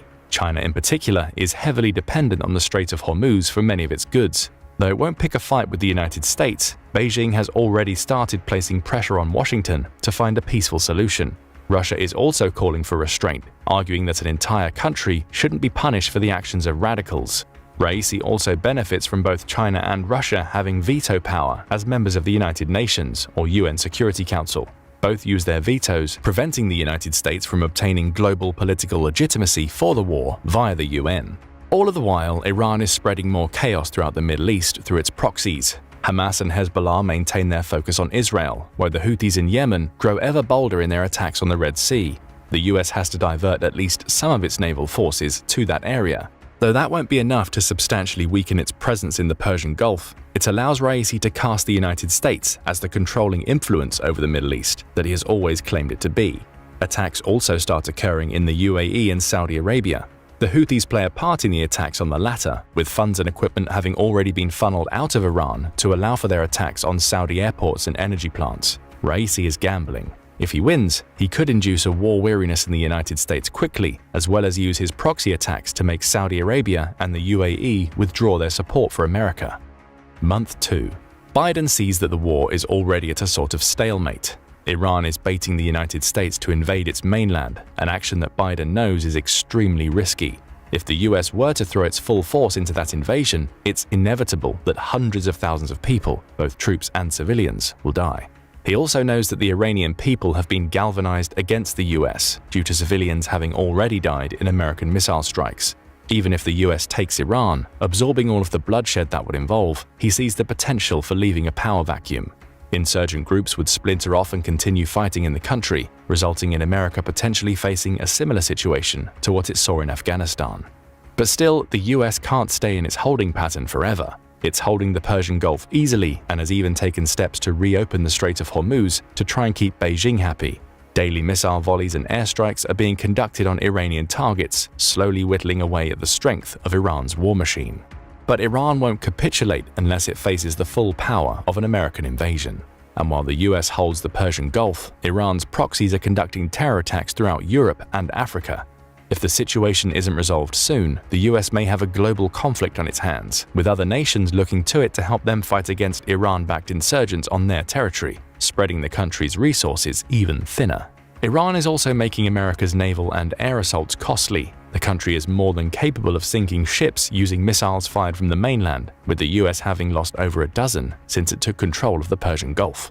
Biden is left with a choice. Does he listen to the many voices in the United States that are screaming for revenge following the terror attacks that engulfed the nation just 2 months before? If he does, that would mean committing well over 1 million soldiers to a ground invasion, almost 10 times that needed for the war in Iraq, and absorbing massive military costs. And even if the US wins that ground war, it would have to commit even more resources to controlling Iran. Or does he open a channel of communication with Raisi, which is something the US hasn't really had for years given its lack of physical embassy inside Iran, to negotiate the end of the war? That could result in his own people seeing him as weak, even given the attacks he's already launched on Iran, but it could also save the lives of hundreds of thousands of people. Month 3. Biden chooses the middle ground. America begins funneling troops into Iran via the southwest, with air support provided by its fighters and helicopters, enabling landings even amidst Iran's anti-air and anti-ship defenses. But at the same time, he opens communication with Raisi. He calls Raisi's bluff. Biden tells Raisi as much during their conversations, pointing out that the ground war will be more costly to Iran than the US. He lays everything out. Yes, the United States will lose troops and equipment in the fighting, but Iran will lose more. Slowly but surely, the United States will whittle away at Iran, taking cities and working its way to Tehran, where it will ultimately depose Raisi. Is that what he wants? Raisi had hoped for a conversation, but he believed it would be a one or the other situation. Even as he speaks with Biden, American troops are fighting their way further inland. His only option now, both to preserve Iran and maintain his leadership, is to compromise. He argues for the United States to re-enter the Iran nuclear deal, something that 72% of Americans supported before his country's attacks.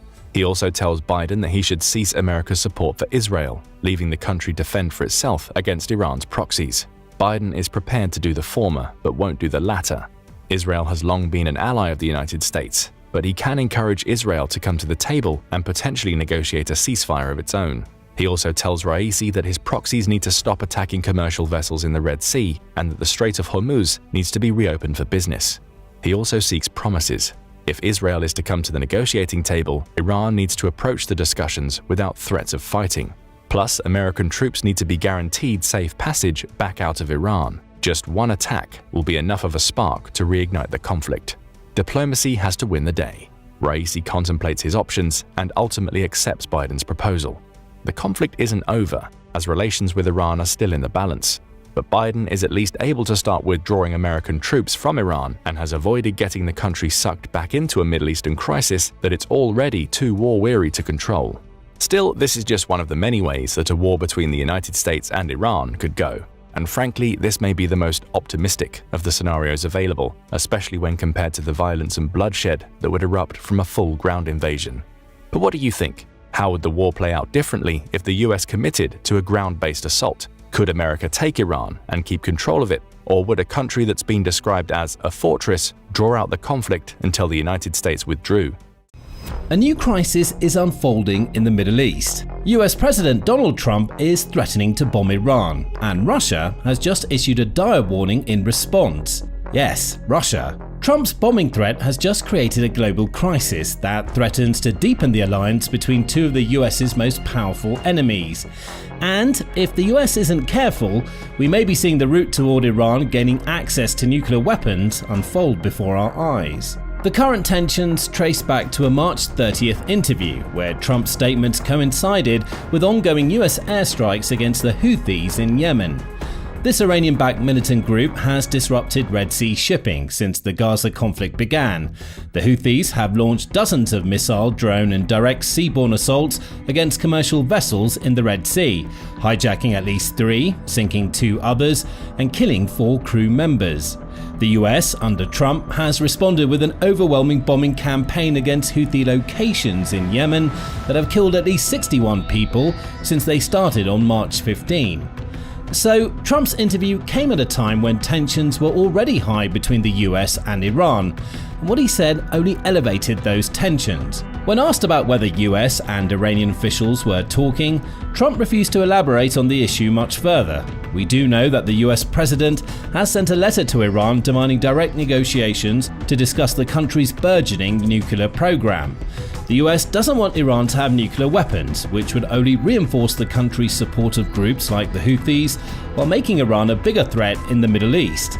Iran, on the other hand, believes it needs nukes to project more regional power and to defend itself against countries like the US. Trump wants to make a deal, but if that doesn't happen, if they don't make a deal, there will be bombing. Trump told NBC News in a phone interview. It'll be bombing the likes of which they've never seen before. There's a chance that if they don't make a deal, I'll do secondary tariffs on them like I did 4 years ago. Trump's twofold threat has caught the attention of multiple nations. The secondary tariffs would be the more reserved of the two options. They would involve the US applying tariffs not on Iran directly, but on any country that does business with Iran. Those countries would have to pay tariffs, likely in the 25 to 50% region, on any goods they export to the US if they buy oil from Iran. Far more worrying is the threat of bombing, and to many it seems like a threat Trump may just carry out. He's already bombing the Houthis in Yemen, with the US also recently announcing that the USS Carl Vinson is en route to the Middle East to join the USS Harry S. Truman in that bombing campaign. The US has also sent at least 7 of its B-2A Spirit stealth bombers to its base on the island of Diego Garcia, which is in the range of Iran. It appears that Trump is serious about his bombing threat. He's positioning powerful US assets in key locations, which will allow the country to pepper Iran within days of Trump giving the order. And Iran either comes to the table, or the US responds with what can only be an act of direct war. That war may be coming sooner than you might think. Iran's response to Trump's letter came from its president, Masoud Pezeshkian, who said, "We don't avoid talks. It's the breach of promises that has caused issues for us so far." In other words, Iran isn't going to deal with the US directly. It doesn't trust America to follow through on its promises, though they have signaled an openness to indirect negotiations rather than face-to-face talks with Trump. And Trump's threats also brought an unexpected participant into the game: Russia. 2 days after Trump issued his bombing warning, Russia warned that any such attacks would have catastrophic consequences. Russia's Foreign Minister Sergei Ryabkov outlined his country's response. Threats are indeed being heard. Ultimatums are also being heard, Ryabkov told the International Affairs Journal. We consider such methods inappropriate. We condemn them. We consider them a way for the US to impose its own will on the Iranian side. That seems rich coming from a representative of a nation that's made both veiled and unveiled nuclear threats to several countries, including Ukraine, Sweden and the UK, over the last few years. The criticism also represents a turnaround in Russia's approach to the US, according to the Times of Israel. Russia has, for the most part, refrained from sharp criticism of Trump, with whom Russian President Vladimir Putin has moved quickly to repair relations in a rapprochement viewed with concern by Ukraine and its European allies, the outlet says. Directly opposing the US and its bombing threats shows us that Russia is willing to choose a side in the emerging Middle East conflict, and it's not with the US. The Kremlin has offered to mediate discussions between the US and Iran, but that might not mean much to Trump. He wants to speak to Iran directly, with no intermediaries, whereas Iran won't have anything to do with discussions directly with the US. A powder keg is forming, and now Russia is getting involved in the fight between the US and Iran. But why exactly does Russia care? After all, it has its hands full with the Ukraine war right now. That war, which has raged for more than 3 years, has already cost Russia over 918,000 of its soldiers and has left the country's military massively depleted. Russia getting involved in the Iran issue, as it seems to be implying it will with its statement about catastrophic consequences, would surely stretch the country's military too thin. However, it's the Ukraine war that reveals the reason why Russia cares. That war has deepened the ties between Iran and Russia to the point where the two countries are closer than ever. Since Putin launched his February 2022 invasion of Ukraine, Iran has been among Russia's top supporters. It's certainly cooperating with Russia on a military level previously unseen. That's according to the Stimson Center, which reports that Iran provided Russia with around 400 surface-to-surface ballistic missiles between February 2022 and March 2024. Most of those missiles come from Iran's Fateh family of munitions, which have ranges between 186 and 434 miles. That type of range enables Russia to conduct the constant missile bombardment it's conducted against Ukrainian cities and energy infrastructure over the last few years. Those missile transfers marked a turnaround in Iran's cooperation with Russia. The two countries have long been allies, but Iran previously has been hesitant to transfer ballistic missiles to Russia, fearing blowback not only from the US but also European countries. Those fears seem to have dissipated, perhaps meaning that Iran views Russia's invasion of Ukraine as a changing of the guard in Europe. If Russia is successful, which is Iran's gamble, then Iran will have less to fear from Europe and the US because both could end up tied into a conflict with Russia. So, Iran sends missiles, now in the hope that the spotlight so often shined upon it will ease up. There's also the question of quid pro quo in play, says the Stimson Center. Russia needs missiles to maintain its assaults against Ukraine. It's burning through its own supplies, allowing Iran to position itself as one of Russia's key suppliers. Eventually, that will lead to Iran being in a position to call in some favors. Favors like having Russia stand up to the US when Trump threatens to bomb Iran into oblivion. Perhaps that's why Iran's military cooperation with Russia doesn't end in supplying missiles. It's also sending thousands of its Shahed drones to Russia, which are also taking part in Putin's aerial assaults against his nemesis. Reuters says that Russia had launched at least 8,060 of these drones against Ukraine by September 2024, and it's likely sent more since. Russia is also producing its own versions of the drones. Bulgarian military said that Putin ordered his defense industry to build 10,000 of Iran's Shaheds 136s in 2024 alone, suggesting that Iran has given Russia the specifications and tools to manufacture its drones. More aid comes from Iran in the form of munitions and artillery shells. In March 2024, CNN claimed that Russia had imported at least 300,000 artillery shells from Iran up to that point. Again, the numbers are likely much higher now, and it all points to a deep level of military cooperation. Iran helps Russia to pelt Ukraine with explosive weaponry, and now Iran can call on Russia to stand between it and the US. But ties between Iran and Russia extend beyond the militaristic. They're economic too, as both countries are members of BRICS. In 2023, the BRICS bloc, which is a collective of nations that work together on economic policy, welcomed 6 developing nations into its fold. Previously, BRICS comprised of Brazil, Russia, India, China, and South Africa. The 2023 invitation was extended to Saudi Arabia, the United Arab Emirates, Argentina, Egypt, Ethiopia, and most important, Iran. With those invitations, BRICS would account for 46% of the global population and around 37% of the world's gross domestic product, according to the Stimson Center. Iran's invitation to the group was controversial. While some of the BRICS members, notably India and Brazil, try to maintain strong ties to the West, the likes of Russia and China are more opposed to Western influence. Iran certainly falls into the opposition category. As China Global South Project researcher Cobus van Standen put it, Iran obviously is a complicated choice. I can imagine that some of the other members worry that it might increase geopolitical tensions with Western powers. That was certainly the implication gathered from former Iranian President Ibrahim Raisi, who said at the time that Iran's membership in the bloc is opposition to American unilateralism. What does any of this have to do with Russia's dire warning? It shows us that Russia and Iran have deepened their economic ties just as much as they have their militaristic ones over the last few years.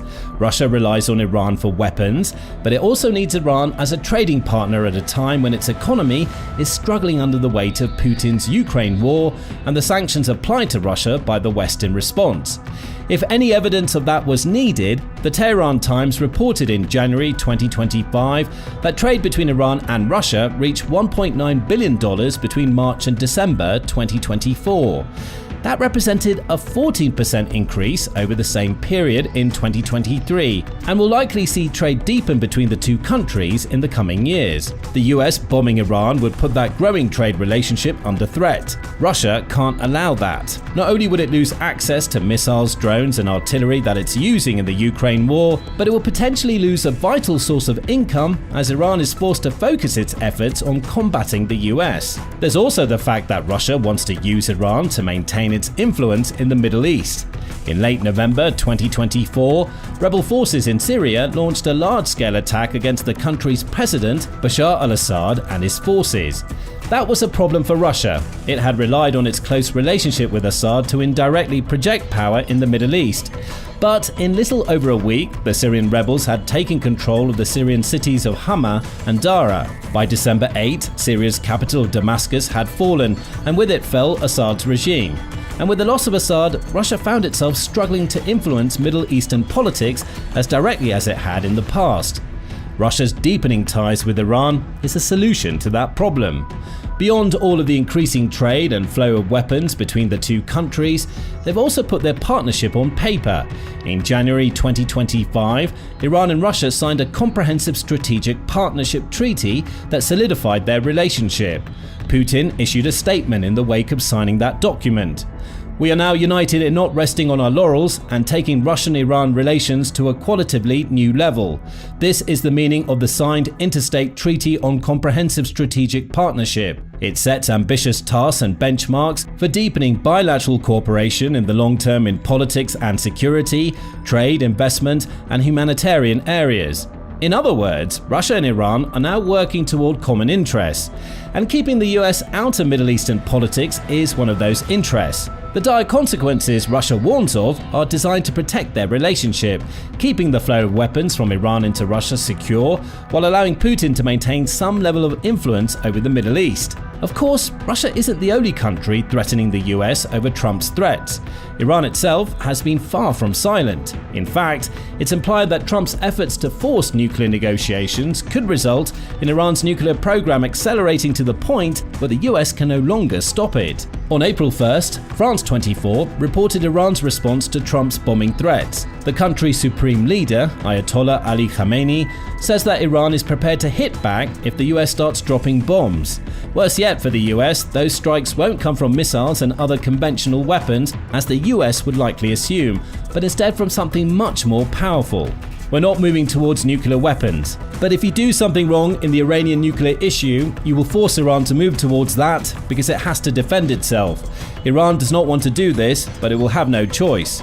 Iran's foreign ministry also accused the US of hypocrisy after Trump made his threats. Senior commander of the Iranian Islamic Revolutionary Guard Corps, General Amirali Hajizadeh, said, The Americans have at least 10 bases in the region around Iran, and they have 50,000 troops. Someone who's in a glass room shouldn't throw stones at anyone.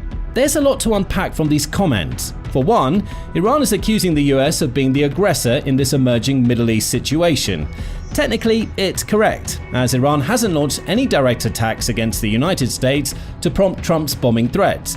However, that's where proxies like the Houthis come into play, as the US will argue that Iran started the whole issue by funding and training the Houthis, who then went on to unleash their Red Sea campaign.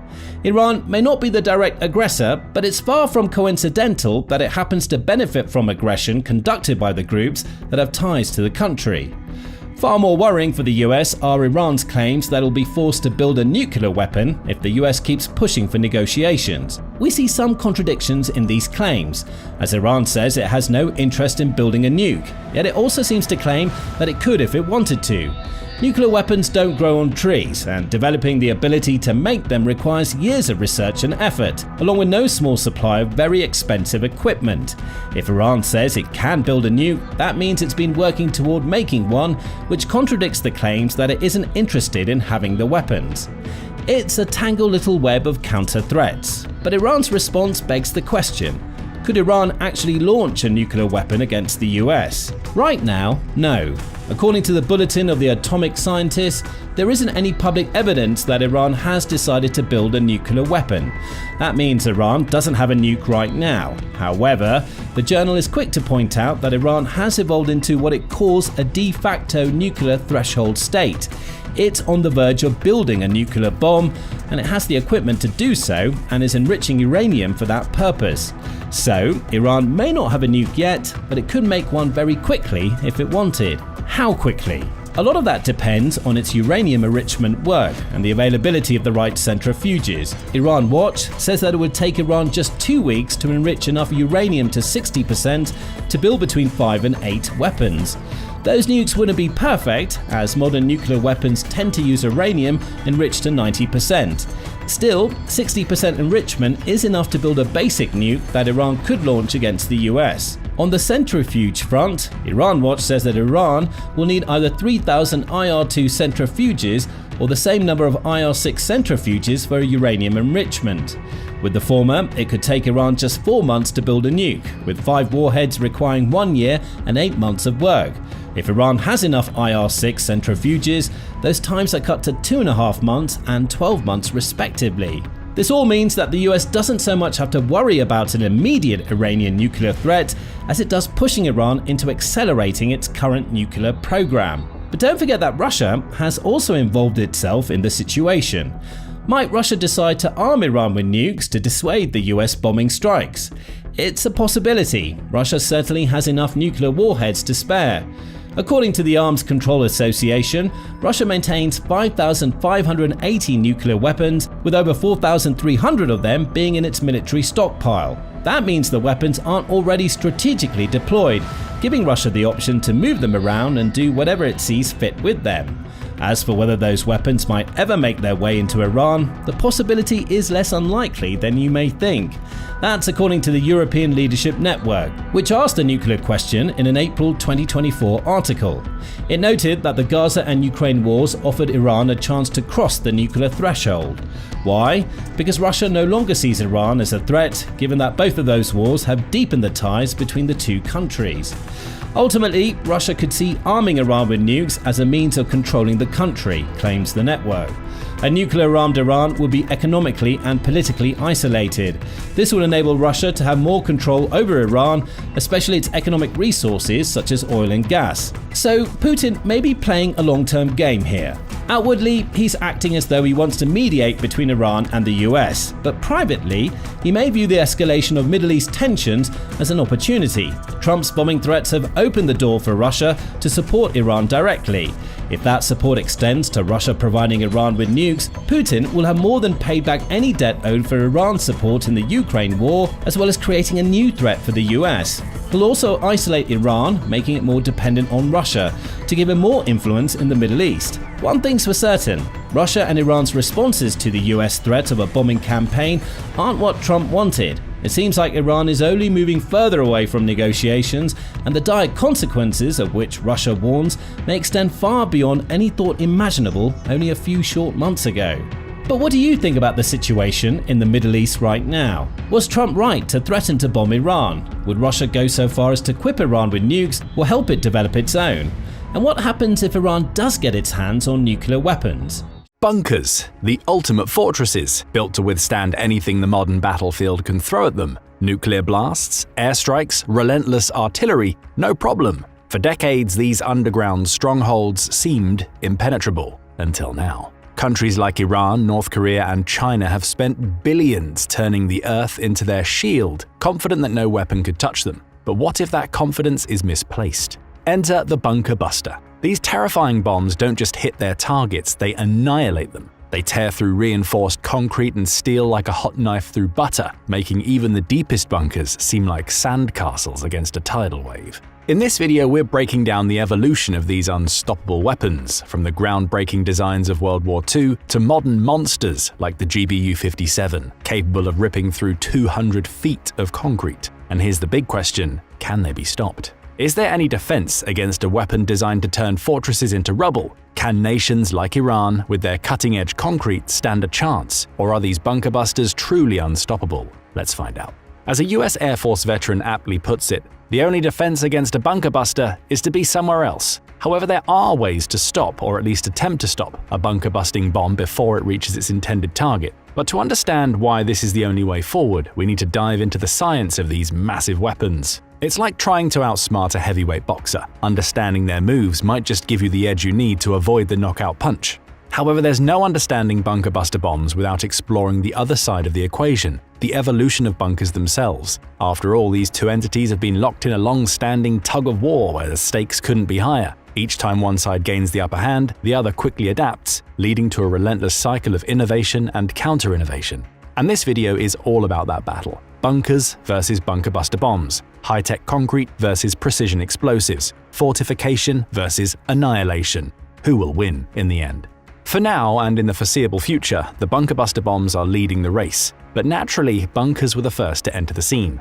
In the modern world, control and adaptability are everything, whether on the battlefield or in business. That's why today's sponsor Odoo is revolutionizing how people build and manage websites, making it faster, easier, and more efficient than ever. With Odoo's website builder, you can deploy a sleek, professional website in just a few clicks. There's no coding required. Whether you're launching a defense analysis blog, an e-commerce store, or a tactical training platform, a strong online presence is key to credibility and impact.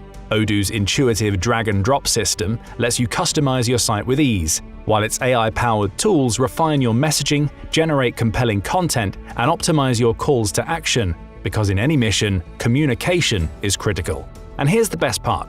Your first app with Odoo is completely free, forever. That includes unlimited hosting, customer support, and even a custom domain for the first year. No hidden fees, no surprises. Having the right strategy and the right tools makes all the difference. So click the link in the description to try Odoo's free website builder today and bring your ideas to life. Building the website you've always imagined has never been easier. The use of bunkers began in World War I, where they served as essential shelters for soldiers facing the horrors of trench warfare. Constructed from mud and sandbags, these rudimentary fortifications quickly evolved, paving the way for more advanced designs during World War II and beyond. As aerial bombardments became a reality, nations started to dig deeper, reinforcing their shelters with concrete steel to withstand the onslaught from above. Between the World Wars, the French and Germans built extensive fortifications known as the Maginot Line and the Siegfried Line, respectively, featuring reinforced concrete to withstand aerial and artillery attacks. The Germans also built many bunker fortifications along the infamous Atlantic Wall. World War II was also when the first attempts to create bombs capable of penetrating bunkers began. After all, traditional bombs were all but helpless against these fortified structures that had become increasingly prevalent on the battlefield. When a conventional bomb drops, most of its energy dissipates into the air, leaving the concrete structure mostly intact. The impact creates a shockwave and might even create a gaping hole, but it simply isn't enough to breach the thick concrete wall, as the surrounding concrete will absorb some of the bomb's kinetic energy, slowing it down. The bomb needs to break through the concrete and explode inside to do real damage. Now, concrete might be strong under compression, but it's actually quite brittle when stretched. This makes it less effective against high-velocity impacts. Professor Phil Purnell, a concrete technology expert, puts it bluntly, "Concrete is inherently brittle. It's good at being squashed, not being stretched." And that's its major flaw. It cracks and crumbles under pressure, creating vulnerabilities. Vulnerabilities that the British exploited to create the Tallboy bomb and subsequently the Grand Slam monster, revolutionary designs that changed the game in World War II.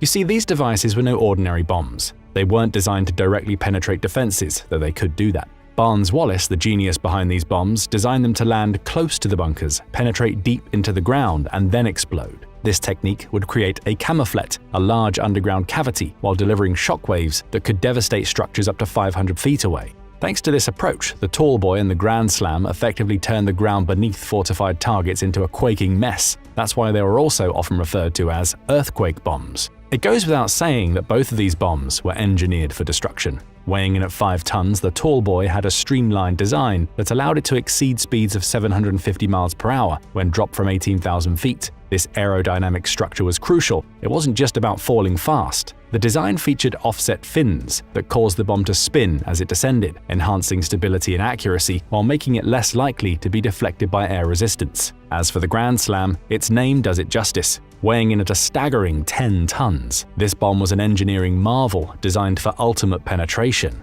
It could puncture as much as 20 feet of reinforced concrete, targeting the very core of enemy fortifications. The bomb's casing was crafted from a robust steel alloy of chrome molybdenum, specifically chosen for its strength and resilience. In order to survive the immense forces at impact and achieve maximum penetration, the design had to withstand the brutal conditions of a near supersonic descent. However, even with these impressive specifications, the reality of aerial bombing was fraught with challenges. Some of these massive bombs broke apart on impact, which wasn't entirely unexpected given their sheer weight and the design compromises necessary for achieving such mass and speed. Basically, the shape of the bombs was optimized for falling, not for punching through solid barriers, and this posed significant risks during deployment. Still, both the Tallboy and Grand Slam demonstrated their prowess during World War II. For instance, 2 Grand Slams penetrated the 15-foot reinforced concrete roofs of the Valentin U-boat pens at Farge, showing the incredible destructive potential of these bombs. At the same time, the shortcomings of these bombs made weapons developers look for new solutions. And the so-called Disney bomb was created. Yep, you didn't mishear that, and yes, it's that Disney. Reportedly, a group of British Royal Navy officers came up with the idea of this bomb while watching a 1943 Walt Disney animated propaganda film, Victory Through Air Power, where a similar, albeit obviously fictional, bomb was depicted. Officially, this bomb was known as the 4,500-pound concrete-piercing rocket-assisted bomb, and it was the brainchild of Royal Navy Captain Edward Terrell. His primary vision was to create a new weapon that could achieve much higher terminal velocities than the free-falling Tallboy or Grand Slam. Utilizing the principles of Newton's approximation for impact depth and Young's equation, Terrell designed a bomb that was about 16 feet long and 11 inches wide. Its sleek, long, and thin construction was pivotal, as it meant the bomb could focus all its kinetic energy onto a small point. Think of it as a dart hitting a target rather than a boulder rolling downhill. The Disney bomb contained over 500 pounds of explosives but weighed a total of 4,500 pounds, as its official name suggests. This ratio allowed it to maintain a powerful punch while being significantly lighter than its predecessors. To achieve maximum velocity, 19 3-inch rocket tubes were attached to the bomb's rear. These rockets were timed to ignite 30 seconds after the bomb was released, propelling it to an astonishing 990 miles per hour, which translates to Mach 1.29. Though the British designed this bomb, the Americans were the ones to ultimately deploy it. The US dropped 158 Disney bombs from B-17 Flying Fortress heavy bombers during the last months of the war. However, it was the tests after the war that truly revealed the destructive capabilities of this bomb. A single Disney bomb could penetrate almost 15 feet of reinforced concrete at the Valentin U-boat bunker, a major German submarine construction and repair facility located near Bremen, Germany. The bomb didn't just breach the roof of the bunker, it blasted through the 3-meter concrete floor below and ended up in the sand beneath. The lighter, slimmer design also meant that aircraft could carry more Disney bombs compared to a single Tallboy. However, precision was still a significant challenge. The bombs lacked a guidance system and had to be dropped from a predetermined height of around 20,000 feet. This freefall lasted about 30 seconds. At 5,000 feet, the rockets ignited, expelling the tail section and adding 300 feet per second to the bomb's speed. This brought the final impact speed to 1,450 feet per second. But even with their revolutionary designs, the Disney bombs were still not foolproof. Without a guidance system, they were effectively unguided missiles that relied on precise calculations regarding height, distance, and speed during deployment. While they marked a significant advancement in bomb technology, the true evolution of the bunker-busting munitions came in the decades following World War II. One of the first bunker-buster bombs to contain a guidance system was the Tarzan, a 12,000-pound bomb deployed in the Korean War against an underground command center.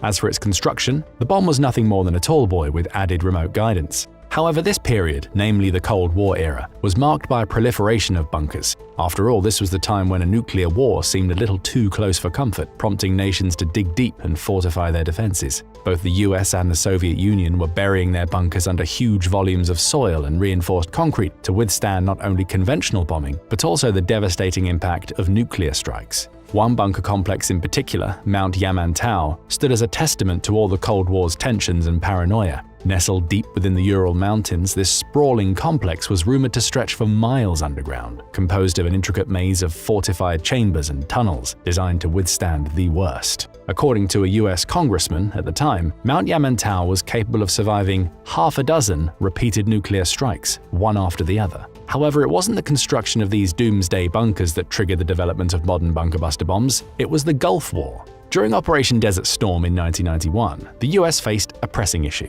The Iraqi command bunkers were buried deep underground and reinforced with several feet of concrete. As a result, the existing 2,000-pound bunker busters were ineffective against these formidable structures. So the US Air Force urgently needed a solution that could penetrate these hardened defenses. Why urgently? Well, because the ongoing conflict demanded immediate action to neutralize the enemy's command capabilities. Otherwise, the US risked prolonging the war and allowing Iraqi forces to regroup and mount a stronger defense. In response to this critical need, the Guided Bomb Unit 28, or GBU-28 for short, was developed at breakneck speed. This innovative bomb measured an impressive 19 feet, giving it the necessary mass to ensure effective penetration. Weighing in at 5,000 pounds, it became one of the heaviest precision-guided munitions of its time, demonstrating the commitment to overcoming the formidable defenses posed by Iraqi command bunkers. Constructed from a modified 8-inch artillery barrel with a diameter of 14.5 inches, the bomb's casing provided exceptional durability and strength, vital for withstanding the immense forces encountered during deployment and impact. Inside, the GBU-28 contained 675 pounds of tritonal explosive, a powerful combination of 80% TNT and 20% aluminium powder, which enhanced the bomb's lethality and made it approximately 18% more powerful than conventional TNT alone. With these specs, the following sentence shouldn't come as a surprise. The GBU-28 was designed for serious impact. The bomb was capable of penetrating up to 20 feet of reinforced concrete and reaching depths of 100 feet into the earth. This allowed the US forces to target and neutralize previously invulnerable bunkers. And the best part? The GBU-28 was equipped with a state-of-the-art laser guidance assembly, so it could home in on targets illuminated by ground spotters or aircraft, with the bomb's fins providing precise steering during its descent. No more maths, just a laser focus on destruction. Remarkably, a bomb with these qualities was developed in just 28 days. But how was this even possible? Well, the US military dipped into its stockpiles and modified existing 8-inch howitzer barrels at the Air Force Research Laboratory Munitions Directorate in Florida to transform them into bomb casings. In an astonishing display of engineering and teamwork, bomb prototypes were produced and tested in record time. On February 27, 1991, 2 operational GBU-28 bombs were delivered by F-111 Aardvark combat jets during a critical mission. While one bomb missed its target, the other made a direct hit on a heavily fortified Iraqi bunker, with smoke coming from the entrance signaling a successful breach. This pivotal moment not only demonstrated the GBU-28's capabilities, but also marked a turning point in the conflict. The Iraqi command was left in shambles. Within 2 days, faced with the reality of their compromised positions, Iraqi forces surrendered, marking a decisive end to their operational advantage. This event alone made the GBU-28 a game-changer, a weapon that would reshape military tactics moving forward. But remember what we said, with major advancements in bunker-buster technology came significant leaps in the concrete technology used for the bunkers. And Iran was at the forefront of this evolution. The introduction of ultra-high-performance concrete, UHPC, marked a seismic shift in bunker construction, reshaping the landscape of military engineering. First used by the US Army Corps of Engineers in the 1980s, the UHPC didn't become commercially available in the US until 2000. However, Iran quickly recognized its potential and began implementing this technology in their military infrastructures. What makes UHPC special? For starters, it boasts a staggering yield strength of up to 35,000 pounds per square inch or more, a massive improvement over the 5,000 to 10,000 pounds per square inch typically found in traditional high-strength concrete. This impressive strength is achieved by transforming concrete into a composite material through the addition of high-carbon steel fibers, glass fiber, or a blend of both. These fibers play a critical role in preventing cracks from propagating throughout the structure.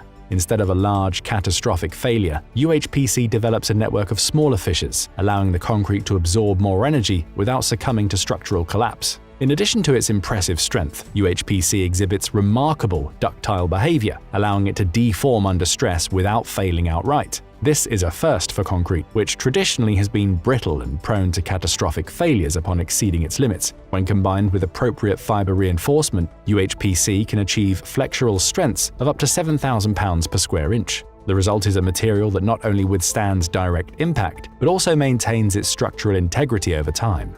But what do all of these characteristics mean for UHPC reinforced bunkers? Well, in the late 2000s, rumors began circulating about an Iranian bunker that had been struck by a bunker-buster bomb. But instead of detonating and penetrating the reinforced concrete, the bomb became embedded in the construction's surface.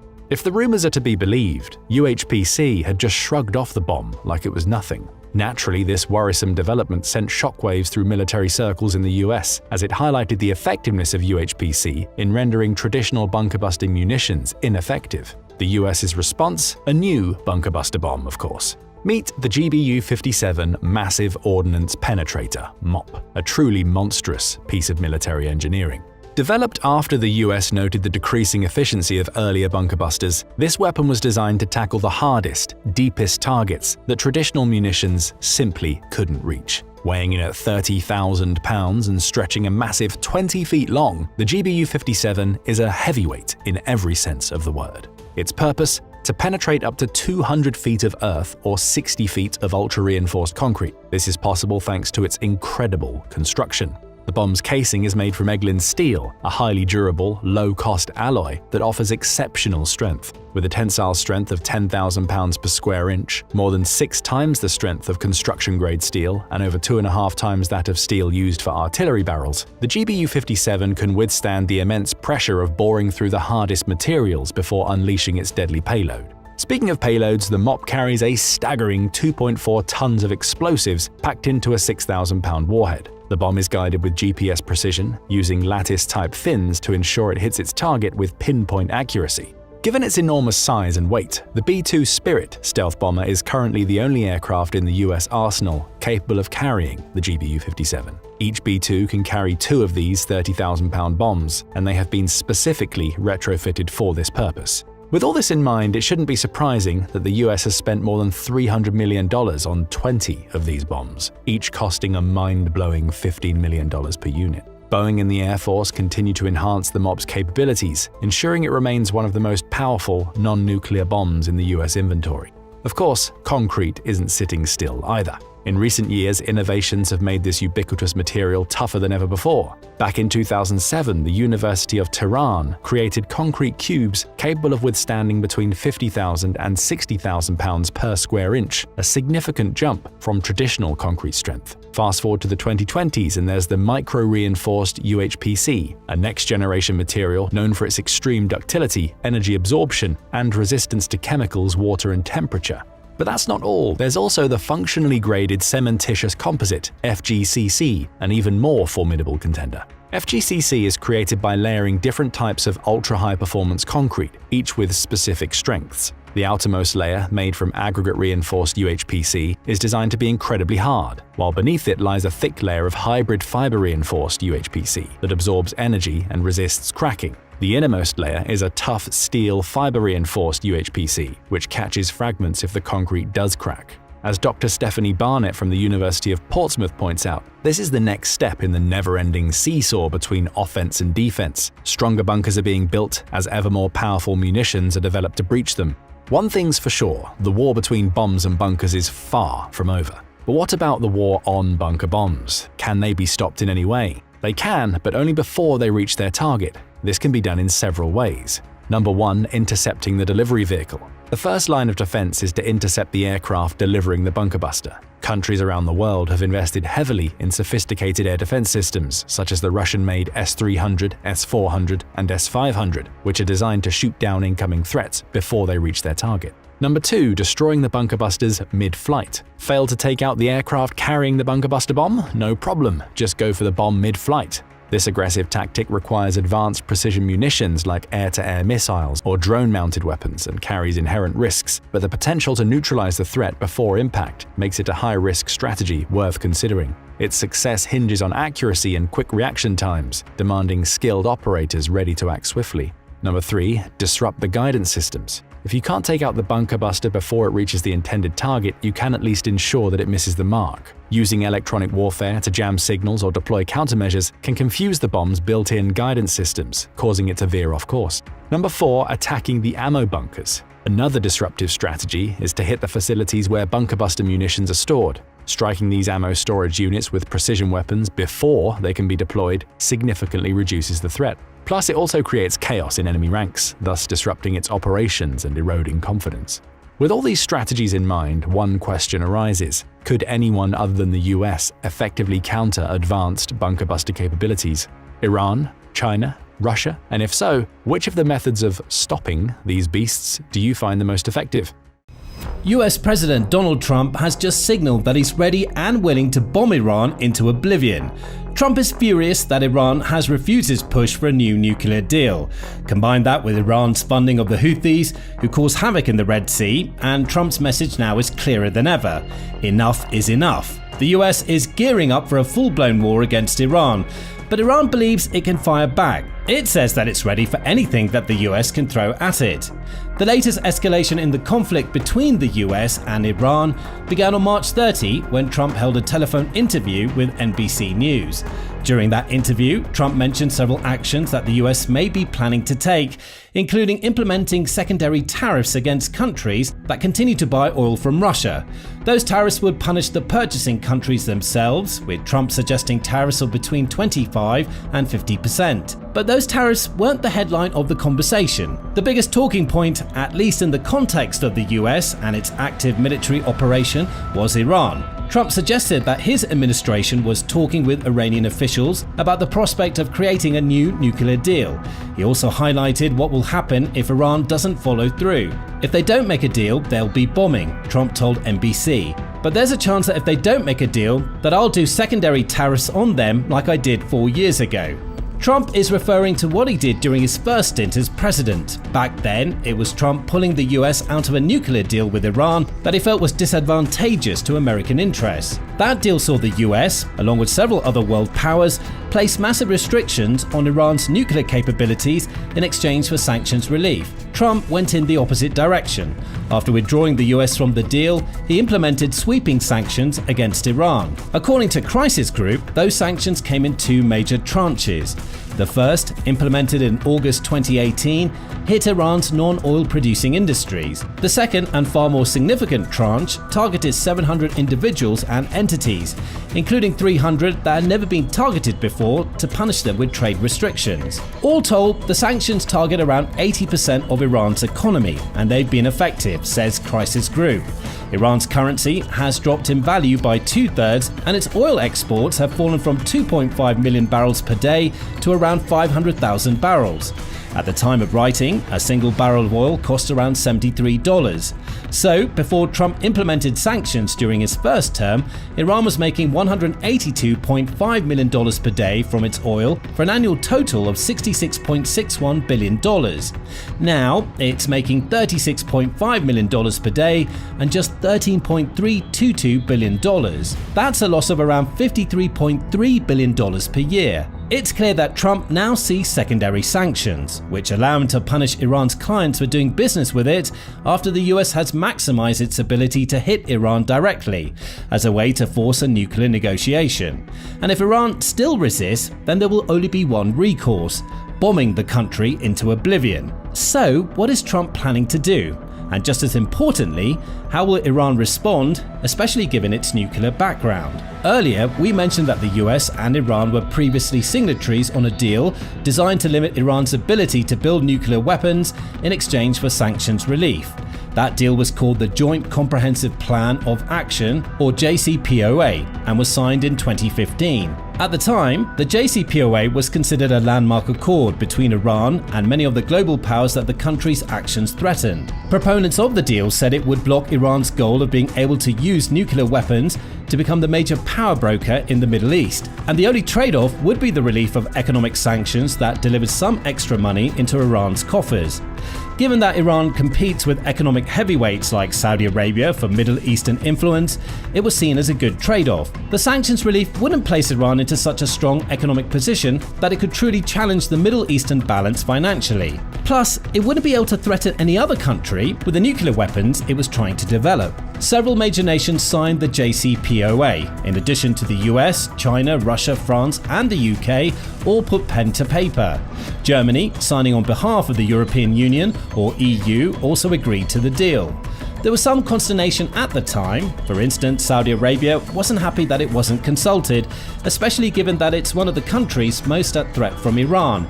Israel, another of Iran's major Middle East opponents, rejected the JCPOA outright because it believed the entire deal was far too lenient on a nation that both directly threatens Israel and funds proxies such as Hamas that attack Israel. The deal also included sunset provisions. For instance, after a decade from January 2016, the deal's restrictions on centrifuge restrictions would be lifted, allowing Iran to develop and use these vital nuclear components again.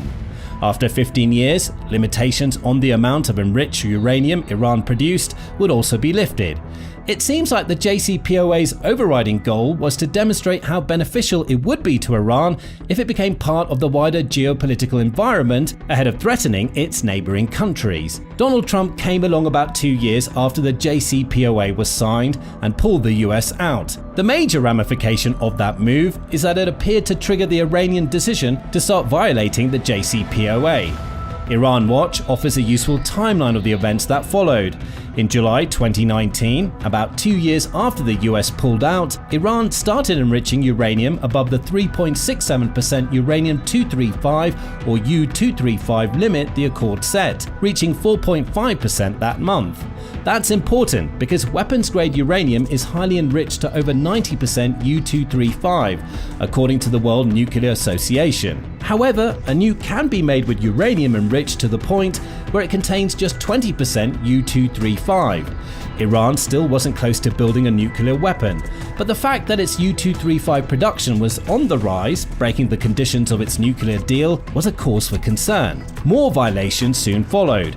Iran started exceeding more caps and expanded its centrifuge production beyond the limits placed on it by the JCPOA. It also reopened uranium production facilities and began enriching uranium to the level of 20% U-235 in January 2021, high enough to create a small nuclear device.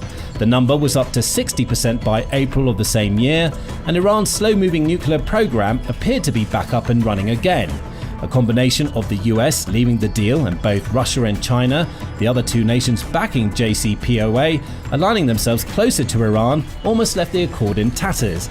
Only France and the UK really remained, and they were the two weakest signatories in the nuclear context. Iran still has a lot of work to do if it wants to build a nuclear weapon. However, its alliance with Russia, to which it sent at least 8,060 Shahed drones since the start of the Ukraine conflict, helps there. So does its decision to break the centrifuge aspect of the JCPOA. If Iran can get 3,000 of its centrifuges up and running, it may only take a few months for it to enrich enough uranium for a nuclear device. That's a clear problem. Some may even argue that it's a problem of Trump's making. Regardless, the US is now trying to come down hard on Iran for both breaking the terms of the JCPOA and essentially making Trump look bad. Trump's response now, that he's in his second stint as president, was to send a letter to Iran during the first week of March. We don't know precisely what that letter contained. However, in an interview with Maria Bartiromo, Trump had this to say. I've written him a letter saying, I hope you're going to negotiate, because if we have to go in militarily, it's going to be a terrible thing for them. You wrote a letter to the Khomeini? Yes. The leader? When did you send the letter? yesterday. And you said you better negotiate, or we want you to negotiate? I didn't say you better. I said I Okay. hope you're going to negotiate, because it's going to be a lot better for Iran. And I think they want to get that letter. The other alternative is we have to do something, because you can't let them have a nuclear weapon. Strange phrasing aside, Trump's essentially saying that he told Iran that it was time to make a deal with the US, one that would likely sit outside of the JCPOA that still exists in its weakened form. Therein lies a problem. Iran claims that Trump's letter arrived on March 12 and that it was going to refuse to enter negotiations with the US. The country's president, Masoud Pezeshkian, said, "We don't avoid talks. It's a breach of promises that has caused issues for us so far. They must prove that they can build trust." In other words, Trump broke Iran's first deal with the US during his first term as president. What's to say he wouldn't break the terms of a second deal, or that Iran could even trust him to implement a deal that's fair to the country? That outright rejection of Trump's letter leads us to where we are today. Trump is now threatening Iran with bombing unless it comes to the table. So, what is Trump doing to get ready for that bombing campaign? It appears that he may have already started. On March 16, reports came in that Trump had launched a bombing campaign in Yemen. The country has been predominantly controlled by the Houthi militant group for several years, with Trump's initial strikes killing 53 people, including 5 children, according to the Houthis. Trump's goal appears to be to decapitate the Houthis by taking out the group's leaders and key military installations. More strikes have followed since March 16 and at a practically daily rate, with one of the more recent ones coming on March 28 and decimating 40 locations across Yemen. What does that have to do with bombing Iran? To many, the Houthis and Iran are one and the same.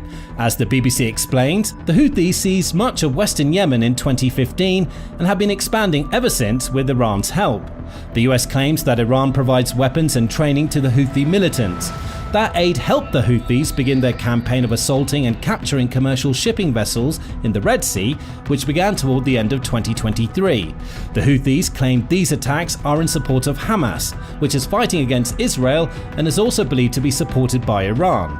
Both the US and Saudi Arabia say that Iran has smuggled tons of weapons, ranging from ballistic and cruise missiles to drones, to the Houthis since the start of Yemen's civil war. Those weapons have been used to attack Saudi Arabia and the United Arab Emirates, in addition to Red Sea vessels.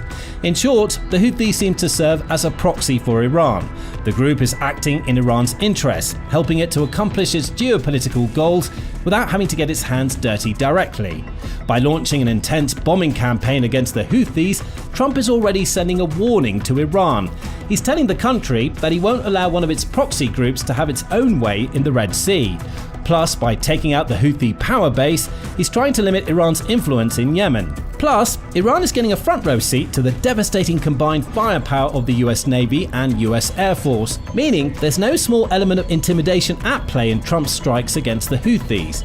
The message is simple: this is happening to one of your proxies, and it could happen to you next. That warning sees fire rain down from the skies onto Iranian allies. However, there are also less direct signs that Trump is preparing for a bombing campaign that focuses on Iran. One of the biggest being that Trump is sending B-2 Spirit bombers to an island that's within bombing distance of Iran. On March 26, the UK Defence Journal reported that the US has moved at least 7 of its B-2A Spirit stealth bombers to a remote island named Diego Garcia.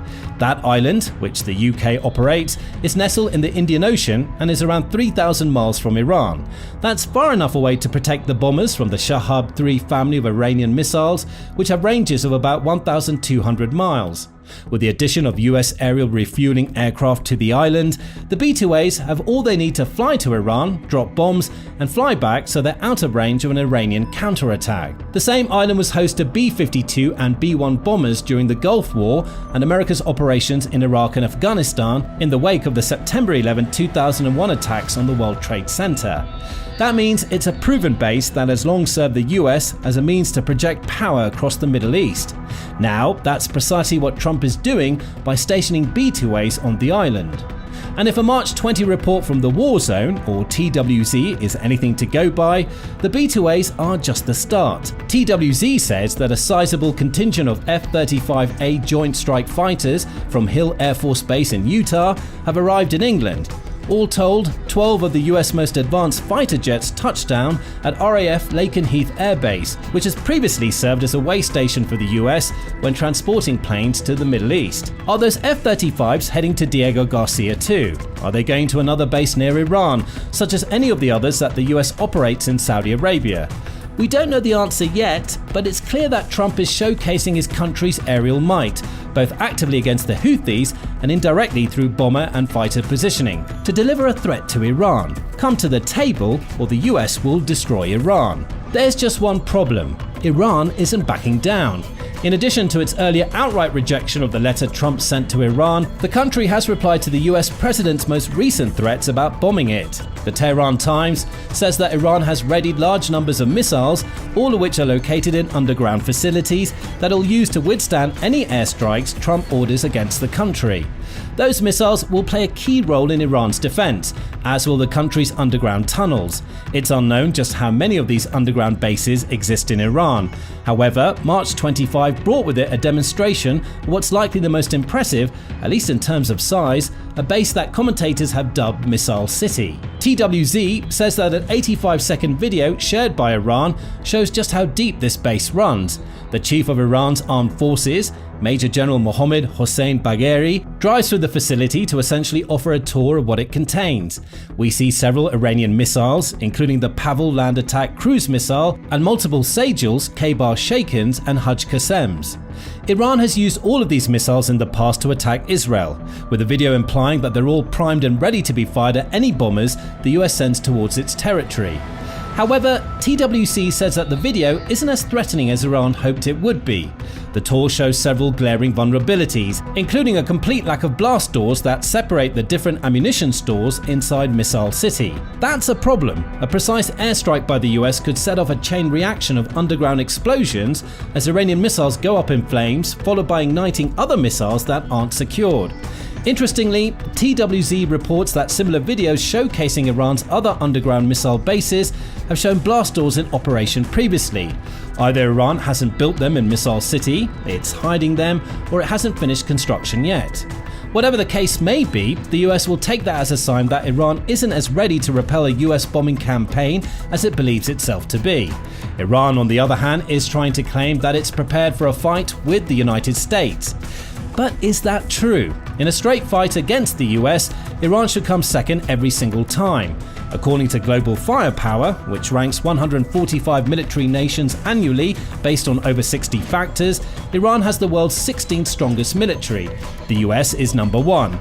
Iran's active military of 610,000 personnel and 350,000 reserves doesn't stack up to the 1.328 million active personnel in the US military. That's before we consider the 799,500 soldiers the US has in reserve. In every category that matters, Iran loses. It has 551 aircraft to the US's 13,043. The US has more tanks, over 326,000 more armoured vehicles, and a navy with around 4 times the assets of Iran's and with far greater displacement tonnage. In other words, the US has more and bigger ships, as demonstrated by its 11 aircraft carriers to Iran's 0. However, Trump isn't promising all-out war. He's saying that the US will bomb Iran. That's where things get a little more complicated. The US can bomb the Houthis so successfully because that militant group has minimal, if any, air defenses. It mostly uses drones and cruise missiles to attack ships in the Red Sea, meaning it can't do much to stop bombing strikes. That isn't the case for Iran. As Al Jazeera reported in April 2024, Iran spends a huge portion of its military budget on building missiles and shoring up its air defenses. It has to. Sanctions placed against the nation have prevented it from updating its aging air force.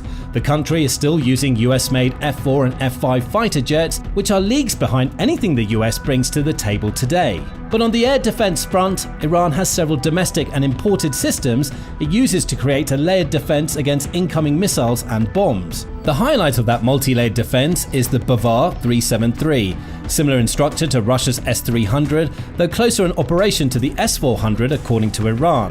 The Bavar 373 can reportedly lock onto 60 targets simultaneously at a maximum range of 248 miles. It can only fire on 6 of those 60 targets and will hit them at a range of 186 miles or less.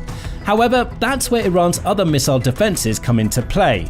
Sitting behind these types of mid-range systems are the likes of the tactical Sayad, Arman, and Khordad 15. They can hit incoming threats from up to 124 miles away, though all at different ranges.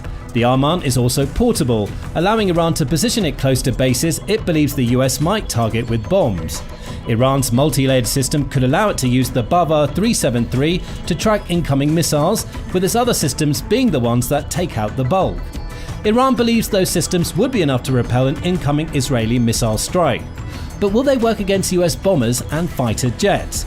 We may soon get an answer to that question if Iran refuses to enter nuclear weapons negotiations with the US and Donald Trump. Right now, the Middle East is a powder keg that's just waiting to explode. Will Trump or Iran set it off? Let us know what you think in the comments below, along with telling us if you think the US could bomb Iran into oblivion. Will Iran defend itself? What role would its proxies play in a wider conflict?